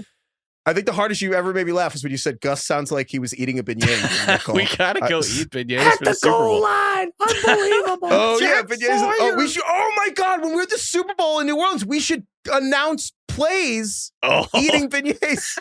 We should have a do beignet that. category where we just have to Yeah. eat beignets and then talk. we see beignets. I'm sure that'll be and really talk pleasant. whilst eating a beignet. So who do you think's gonna win? Kelsey and just, oh my God. Okay, that's really good. Right, someone write that down. The hero. The hero. Okay. Yeah. Speaking of college, though, other play of the day, the Pop-Tart Bowl, which is the most last pure fun I have left on the internet, is the stupid Pop-Tart Bowl where the Pop-Tarts are like, eat me, and there's a grave. Right. And Craig, you're making a face. If you don't like this fucking Pop-Tart Bowl, I'm going to kill you. I'm over it. It was cool last year. Oh, Now it's Gonna lame. kill you. Dude, all the memes, Now it's It too much. became- They leaned in. Now it's not cool anymore. it became its own meme of like guys texting their wives and the videos and the wives texting back, okay, you have 2 more videos you can send me and then we're done with the Pop-Tart thing. Which I also love all those text exchanges. I do. So and did they do this last year where they actually serve a giant real Pop-Tart that the players eat? Did Yeah, do- and then they yeah. eat it. And the mascot's like, eat me. It goes in I the would like to toast. eat It's that. great. I You know would who like would to eat love that. that? Great. Kai. Yeah. I Dude, just felt like ugh. they were forcing it down my throat this year. That's all. Literally, the Pop-Tart. The giant fucking Pop-Tart. The Art But Make It Sports guy got a bag, though. He definitely got SpawnCon to like do the bowls. That one was like, Oh. you were pure. Yeah, because he See? definitely got paid that to promote. sucks. I know. It was pure. Everybody's got Like a it- price. The Facebook movie where he's like, oh, don't you have the thing that like is the most important thing in business. You're still cool. yeah. You know, you Speaking of don't which- start advertising. Anyway, or- this episode is brought to you by Oreos. Pop-Tarts, if you want us to like it next year, you know what you got to do. Oh yeah, dude. Throw me in the toaster. I'll go in there. Other plays of the day. Dude, Big Dom getting the Tanner McKee's first career touchdown pass back after A.J. Brown tossed it in the stands and Big Dom just went and recovered that ball. Imagine Big Dom pointing at you in the stands. You! Dude. Would love to hear how Big Dom negotiates that thing. Seriously. What would you guys ask for? Would you guys negotiate or would you just give it back and hope they take care of you? I wouldn't trust anybody. They're not taking care of you. Remember the Shohei Ohtani A.J. Brown home run? came back and signed a jersey, took his jersey off, signed it. Craig would ask for a 2-year lease for a Toyota Tacoma. I would. I could use that now, maybe. He's like, fuck not this. When I don't I'm trust 19. anyone now. Yeah. I love that the dealer probably like heard that the kid had made the half court shot and was like, "Are you serious?" And they're like, "Yeah, you get him a car." And he's like, "Fuck Dude, no, what's he gonna do about it?" There was no fucking doubt from the moment it left his hand. I should have sued. The dealer definitely was like, "What's he gonna do?" Oh shit! I know. Other play of the day: the duck on the field in Tampa Bay that led directly to a blocked punt and that ended the Bucs Panthers game. Did you hear the interview after the game? Jalen McMillan, the Bucs announcer, was like, the Bucs wide receiver was like, "I hate ducks. Ducks are just so weird. I hate ducks." That has to be because he went to Washington, I know. right? I was gonna say. I think it's probably because he's a UW guy. Yeah. He hates ducks. Ducks are so weird. And they were like, "Oh, that was funny. A duck was on the field. Pretty funny." He's like, "No, it wasn't funny. It's Fuck weird. ducks. Ducks suck. I hate ducks." I was like, definitely an Oregon thing. Who hates ducks? Dude, I will say I saw a video the other day of ducks eating fish in a container. Ducks are fucking monsters. I'm wearing a for ducks you? hoodie right now. Oh wow. Yeah. Ducks are cute though. Best mascot in college sports, I think. Like the actual You'd mascot? have to give me time to think about like that. the actual mascot. Like Because we had this whole duck. conversation where some people, there's logos, there's mascots. mascots. I'm talking about the physical guy in the costume. Yeah, I think You the think ducks, that's the best in college they're football? Dude, top he comes- tier. It's He top comes tier. down from the roof. He's doing Yeah. push-ups. He's like acrobatic. He's awesome. He's hilarious. I don't know if there's He's in one he's that's the like, commercials. most talented. No, I don't know about that. I just think he's a emails great at character. fantasyfootball@gmail.com. Please email us and nominate other mascots you think could be as I'm good sure as there's the duck. some small school mascot who's like the Portland Pickle who's doing crazy shit. But He's like a fucking The duck Olympic is- gymnast. the duck is if- pretty cool for if we did famous it like the- mascots. Like the quadrants where it's like, He's pressure. a 1 seed. The duck yeah, is it's a 1 seed. because it's like the scale of like being the Oregon mascot's a big deal. Yeah. And how good you are, like he's in the top right of that graph. Yeah, you're like, wow, For sure. it's actually paying off. It's like an unconventional animal, and they nail it. I think they do a good Yeah, job. it's like the Alabama one sucks. You're an elephant. Which what the fuck is that? And then Right. like you're the Tide, and then 2, it sucks, and it's like the trunk's all limp. It's ugh. The duck is great. Duck's You don't good. want a flaccid trunk. The duck's funny It's in like, so commercials. here's the question though: does LSU bringing in a weird tiger, or like the Texas bringing the actual Longhorn Bevo? Like, does that count? Like, what's the live animals are different, right? Completely different. Not the same thing. I need a guy in a suit. That's what a mascot is. Not a Yeah. live animal. College football is fucking wild. I was just thinking about like I think it's for the Sooners where they bring like the fucking like The covered wagon out on And the it tips field over. and they've dumped it. Like It's People the are like- donuts, so they spun out. it's like shit. It's like the shit they do in college is wild. So I always wonder if the kid, every time that, because I feel like it happens every few years when they spin that thing out. I'm always like, that kid's hammered, right? Like he's drunk driving that. And I'm fucking just hammered carriage. drunk. Probably. See I Leonard would- Skittles with an angel band. I look forward to the 190 hammered emails we're drunk. going to get about how the duck is not the coolest mascot, but I look forward to them. Tell me what's the best Email one us then. at Ringer Bring it Fantasy on. Football. That Duck. I do think the Duck's top tier. I don't know if anything's definitively better than the Duck. Yeah, Duck's cool. Okay. The Any other commercial of him like sitting in an office at a cubicle and he looks out the window and there's ducks in a pond and he's like, Oh, that's the best Sports Center commercial. Oh, dude, if people want to email us other Sports Center commercials, I don't know if that would translate to a podcast, but that's my favorite. I will once every 2 years sit down and watch every Sports Center commercial in a row. did you guys see that the Vikings defense did the High School Musical? We're all in this together coordinated dance. Dude, their dance routine, how do they have time to practice? They get Pretty that good. shit nails. Yeah. I also just love the stuff they choose. Like, why did they pick that? That's awesome. It's I they're agree. I don't definitely know where purposely picking like the silliest, kind of like kitschiest thing to do. I think it's great. Worst play of the day. Dude, Trey McBride pass going off. I don't want to give it to him, but God, that was brutal. Yeah, that wasn't great. It sucks when the losing pass goes off your head. Yeah. Generally speaking. Can worst play of the day go to Drew Lock's game-winning touchdown? Is that okay? Yeah, I like that. The best QB performance of the season Ever? Of the worst century. It's the worst thing that's ever happened to me. Oh my God. Arthur Smith Award coach that pissed you off. I mentioned Mike McDaniel burned 2 challenges in 4 plays. Incredible work. The clock management by Atlanta at the end of the game was bad. Zach Taylor, that didn't bother me as much as it bothered everyone. Zach Taylor, like the way the Bengals handled it, because it was weird that Chase Brown got hurt right at the end of that the Saturday afternoon game. That was weird, but like, I don't want to kill him for that. I thought the worst coach thing of the whole week, and also Mike Tomlin punted on 4th and 2, and it's like, why are your starters in? I thought the worst coach thing of the whole week, Gerard Mayo, the Patriots head coach, who Bill Simmons has been complaining about all year, and he's right. Gerard Mayo said 20 minutes before the game started that Antonio Gibson will start at running back. And then 20 minutes later, Ramondre Stevenson started at running back. I can't remember that ever. I love it. Apparently they like talked to him about it all week too. And like the announcers on the game were talking about it before the game. And then Ramondre's just out there for the first play. I think it is weird because it's like, what is this communicating to your team? I would respect it more if I thought it was like a plan. And it's either a really bad plan or he just doesn't know what's going on. It's a really weird strategy. I will say he got 2 carries for 1 yard in the game. So he didn't do a whole lot. So why did he start? I don't know. The Chargers will never see this coming. It's just weird. Got Jim Harbaugh on that one. Pulled a fast one on him. Oh my God. Worst referee moment. I will say I noticed more and more, Craig, the bad call. Oh yeah. Thanks, Terry. Yep, that was wrong. All right. Tom Brady's Magic Johnson tweets as an announcer. Craig, how did Tom Brady do this week? I actually, once again, bad day for Tom, in my opinion. Don't think he improved.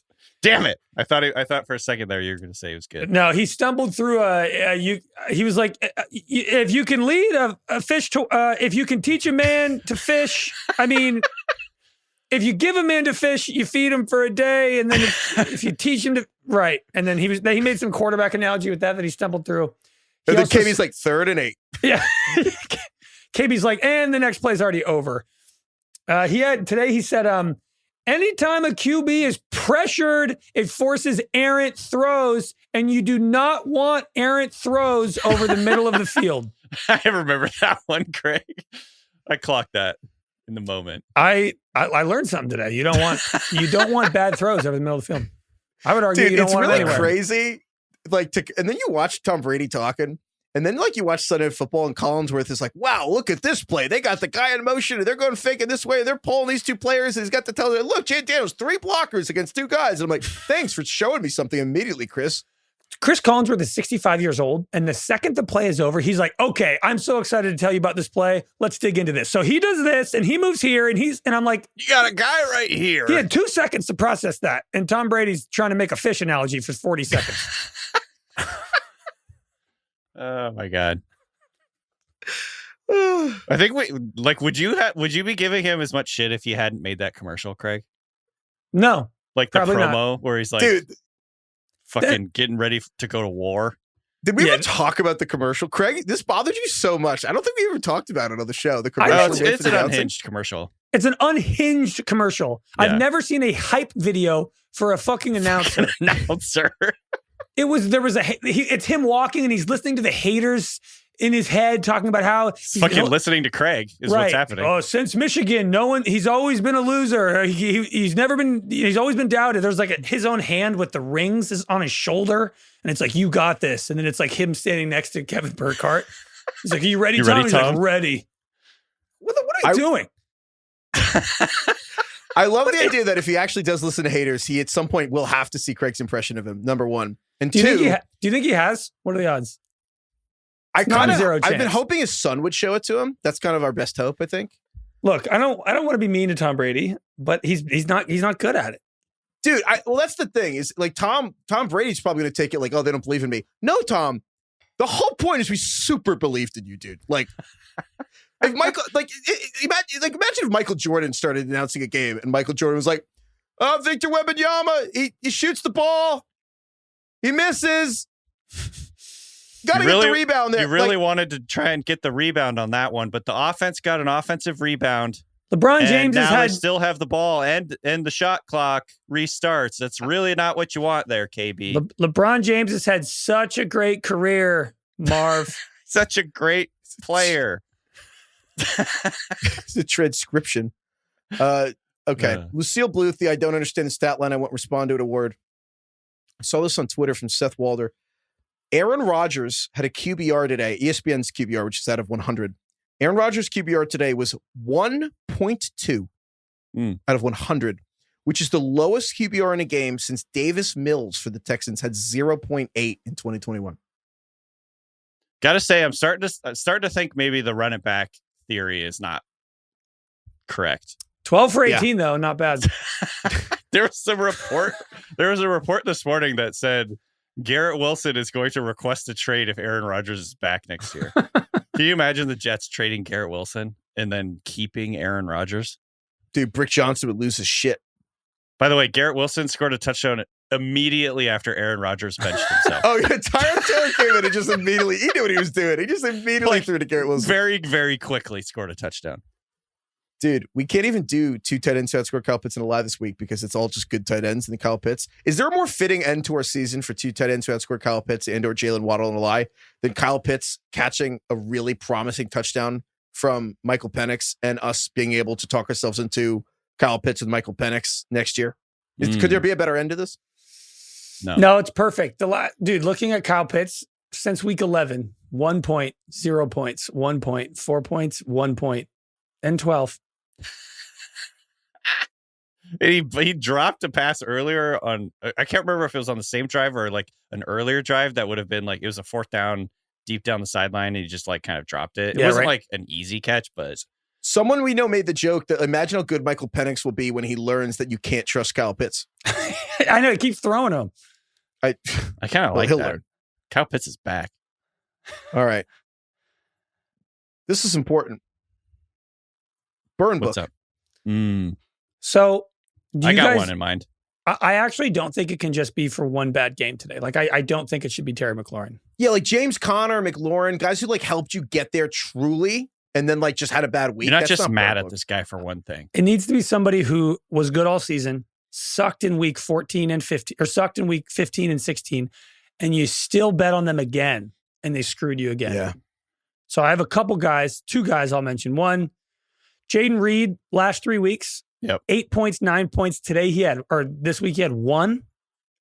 The other guy, Joe Mixon, who at the start of the season was like maybe the best pick in fantasy football. And the last 3 weeks, 8, 7, and this week he had 5. Joe Mixon's a good one. I was going to say Jayden Reed. I was going to say, I kind of can't believe Jayden Reed's not in here. And like Mixon's a good candidate because like Mixon has definitely like, quietly like killed you the last 2 weeks. Dude, Jayden Reed 3 weeks ago had 0. And then a 1.5 today. Dude, Mixon hit all of his healthy games this year. 25, 26, 25, 21, 16, 16, 34, 7, 19. That was his season until the fantasy playoffs started. He went 8, 7, 5. By the way, this is kind of a tangent, but I think you could make the argument Cooper Kupp has been the most like destructive fantasy player of the last 2 seasons for people that picked him. Because he just died late both Based times. on like where you picked him in 2023, he was one of the most destructive players because he was like a super high pick, missed a bunch of time, came back, had a really good game, and then had like a bunch of bad games. So you're like playing him in all these bad games, and then he got hurt again. This year, he basically absolutely disappeared in the fantasy playoffs. 0 points in week 15, 3.9 points in week 16, 3.4 points in week 17. And he's Cooper Kupp. So of course you're like gonna play him because you're like, oh, this week he's gonna go off. I think he might be the most like actually destructive isn't the right word. What's the word I'm looking for? I like destructive. Just devastating to your fantasy hopes. Is the word. I think that's a really good call. That's a really good call. Like, there's probably nobody that's been in your lineup and scored fewer points that like. This is the Triple Crown winner. You can't bench the Triple Crown winner. Is right? Is it Jover for Cooper Kupp? I don't know, man. I probably DK. That's a really good call. I do think. Look, doing the math right here, I think we have to bench Jayden Reed because you know what I just figured out. Jayden Reed, unless I did my math wrong, has less than 200 receiving yards in the last 2 months. He's been really bad for like 10 weeks. So I think it's Jayden Reed.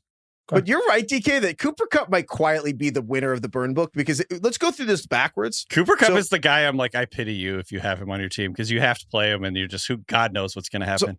This is in order we burn people. Week 1 was Deshaun Watson. Week 2 is Christian Kirk. Week 3 is DeAndre Swift. Week 4 is Kyle Pitts. Week 5 is Mark Andrews. Week 6 is Travis Etienne. Week 7 is Mahomes. Week 8 was Jalen Waddle. Week 9 was Michael Pittman. Week 10 was DJ Moore. Week 11 was Debo. Week 12 was CJ Stroud and Tank Dell. 13 was Marvin Harrison. Week 14, we did Amari Cooper Kupp. Week 15 is Najee Harris. Week 16 is Jayden Reed. I think, wait, did I miss a week? No, I think that's it. Yeah, you did only 16, but. Oh, yeah, that's right. What week is it? Well, It's week 17. it's week 17, but you said it weeks. You should have just said by. Oh, wait, That yeah. makes more sense. No, wait. Wait. There should be a 17. We missed one.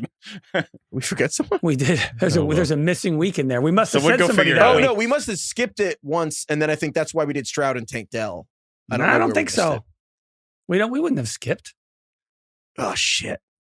All right, well, There's Can a you make missing, someone else burnable? there's a missing person in we'll there. have to figure DK out who we Metcalf? missed. To throw him in there? Oh, did we do that? Metcalf, we should throw in Metcalf. Dude, he's been bad. Throw him into the fire. Yeah. Metcalf also cost people some I money. know.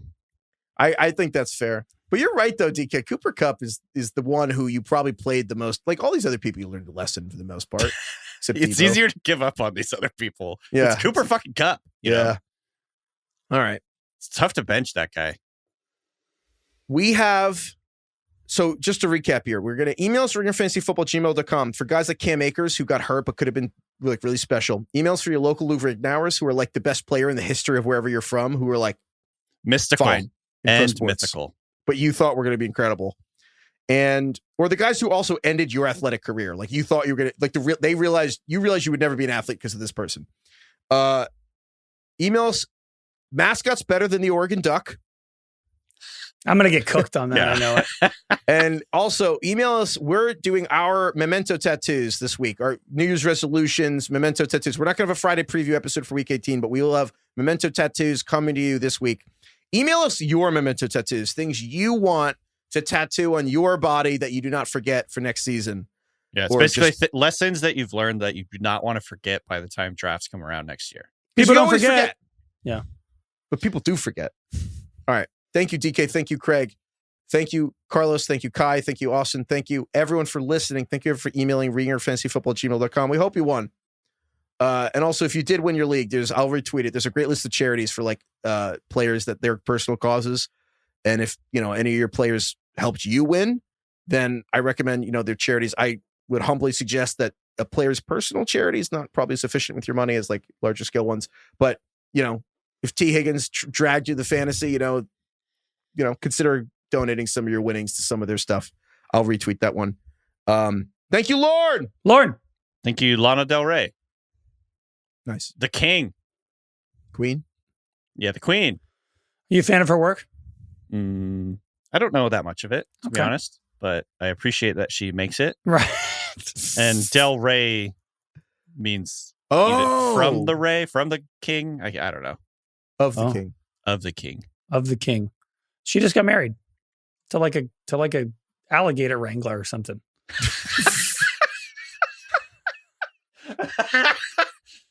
You mean the Georgia quarterback? Great. Look, I know that sounds crazy. Alligator Get the fuck- Wrangler. Lana, I'm Googling. Look it Lana up. I thought he was like a Del Rey, swamp tour husband, guide. Alligator. Okay. But Really? does he actually wrestle God. the alligators? He's actually an alligator tour guide? Yeah, but is he wrestling the alligator? Whatever. It's Probably close not. enough. Like you wouldn't expect that from Lana Del Rey, pop star. Yeah, Oh my God. I'm not going to call him like, I'm not going to like, well, Craig, he doesn't wrestle any alligators, so you wrong. That's funny. I kind of thought you were joking. like but- when somebody's headlined to Coachella, I don't expect them to just kind of marry a tour guide in Louisiana. But hey, love is love. Good for her. She's actually it's probably the best person to marry, not some other pop star. That's probably miserable. So good for the her. unlikely. I'm reading the Daily Mail, which generally I don't recommend, but the unlikely couple exchange vows by the water, and I'm not going to say that. It's French. Des Allemands. I can't say that. Somewhere in Louisiana, the same bayou where Dufresne operates his popular swamp boat tours. Yeah. His last name's Should Dufresne. we book a tour with him when we're in New Orleans? Should we go on a tour with Lana Del Rey's husbands with alligators? And then we'll bring beignets. And we'll narrate the alligator hunt with the beignets. This guy's going to make bank during the Super Bowl. Andy Dufresne. That's all I think about when I hear Dufresne. I know. Morgan Freeman's Remember, voice. hope is a terrible thing. Could be the worst of things. Heifetz. DK, I like that you knew that she was married to a tour guide. We've talked about this. Have we? Well, I don't know if we've talked about it, but it's been on the text chain. Did you guys see that? Did you guys see the Georgia quarterback who Carson Beck got surgery? So the Georgia quarterback, seems way better than him if he had experience, is from like 90 minutes north of Athens, Georgia, and he literally just he's wrestled alligator. I don't know if it was like a Gainesville, Florida bit, but like he posted a photo of he just has an alligator like around his neck, and he just. It is kind of wild that like Florida and the South in general, there's just fucking alligators everywhere, just wandering about. Like could eat your dog or fucking I'm terrified eat your child. I'm terrified of gators, and they're like my biggest fear. It's like I always think about the Archer line where they're like, they survived the KT extinction, Cyril, 300 million years. But perfect they're the killing most machine. Terrifying fucking killing machines in the world. And they grab you to a barrel roll and they stand upright. But in Florida, they're like dogs. You throw on marshmallows. I love the That's idea. just wild to me. Built diff down there. Domesticated. They're like, it's nothing. I love the idea of just like you're on a par 4 and you're walking up to the green and there's just like a 12-footer next to you. And you're like, whoa. Gator. Dude, it's fucking crazy. It's like we got like coyotes around here. Yeah. And raccoons. I know. You gotta you could kick one if you had to. You got Fuck one all the eye. other emails. Fuck all the other emails. If anyone listening has gator stories, oh my God. Please email us at ringerfantasyfootball@gmail.com with any alligator stories. Unless someone died. That's sad. I don't want to hear that. You got one eye. And he looks at his hand. Chubbs. You got one eye. The fucking thing, like when he elbows it's just a clearly a floating inflatable. We're talking about Happy Gilmore for the record. Great movie. You got one eye. I watched the teaser for Happy Gilmore 2, by the way. Went in extremely skeptical. I'm in. I'm gonna fucking watch that. We should do I'm that. Watch the hell out of it. We said we would do it for Enigma, the Aaron Rodgers doc. We should watch Happy Gilmore 2 together. Everyone's always in on the trailer. They grab all the best I feel like parts. it's going to be bad and disappointing. Of course. It was a teaser. It wasn't even a trailer. It was just a teaser. But I'm already back in. He kisses. Don't tell me. What's her name? I'm going to watch it. It's Don't a tell me. teaser Bowen. trailer. Yeah, Julie Bowen. And then fucking shooters. I don't watch trailers for movies I know I'm going to see. I try not to as It's well. not a trailer. It's a teaser. There's literally nothing happens. It's just. Also, it's fucking Happy Gilmore too. I get not wanting to watch the trailer for Conclave. I don't want any spoilers for all right, it will be okay. Gilmore 2. You're going to be watching it on your couch, half looking at your phone. It's fine. Goodbye, everyone.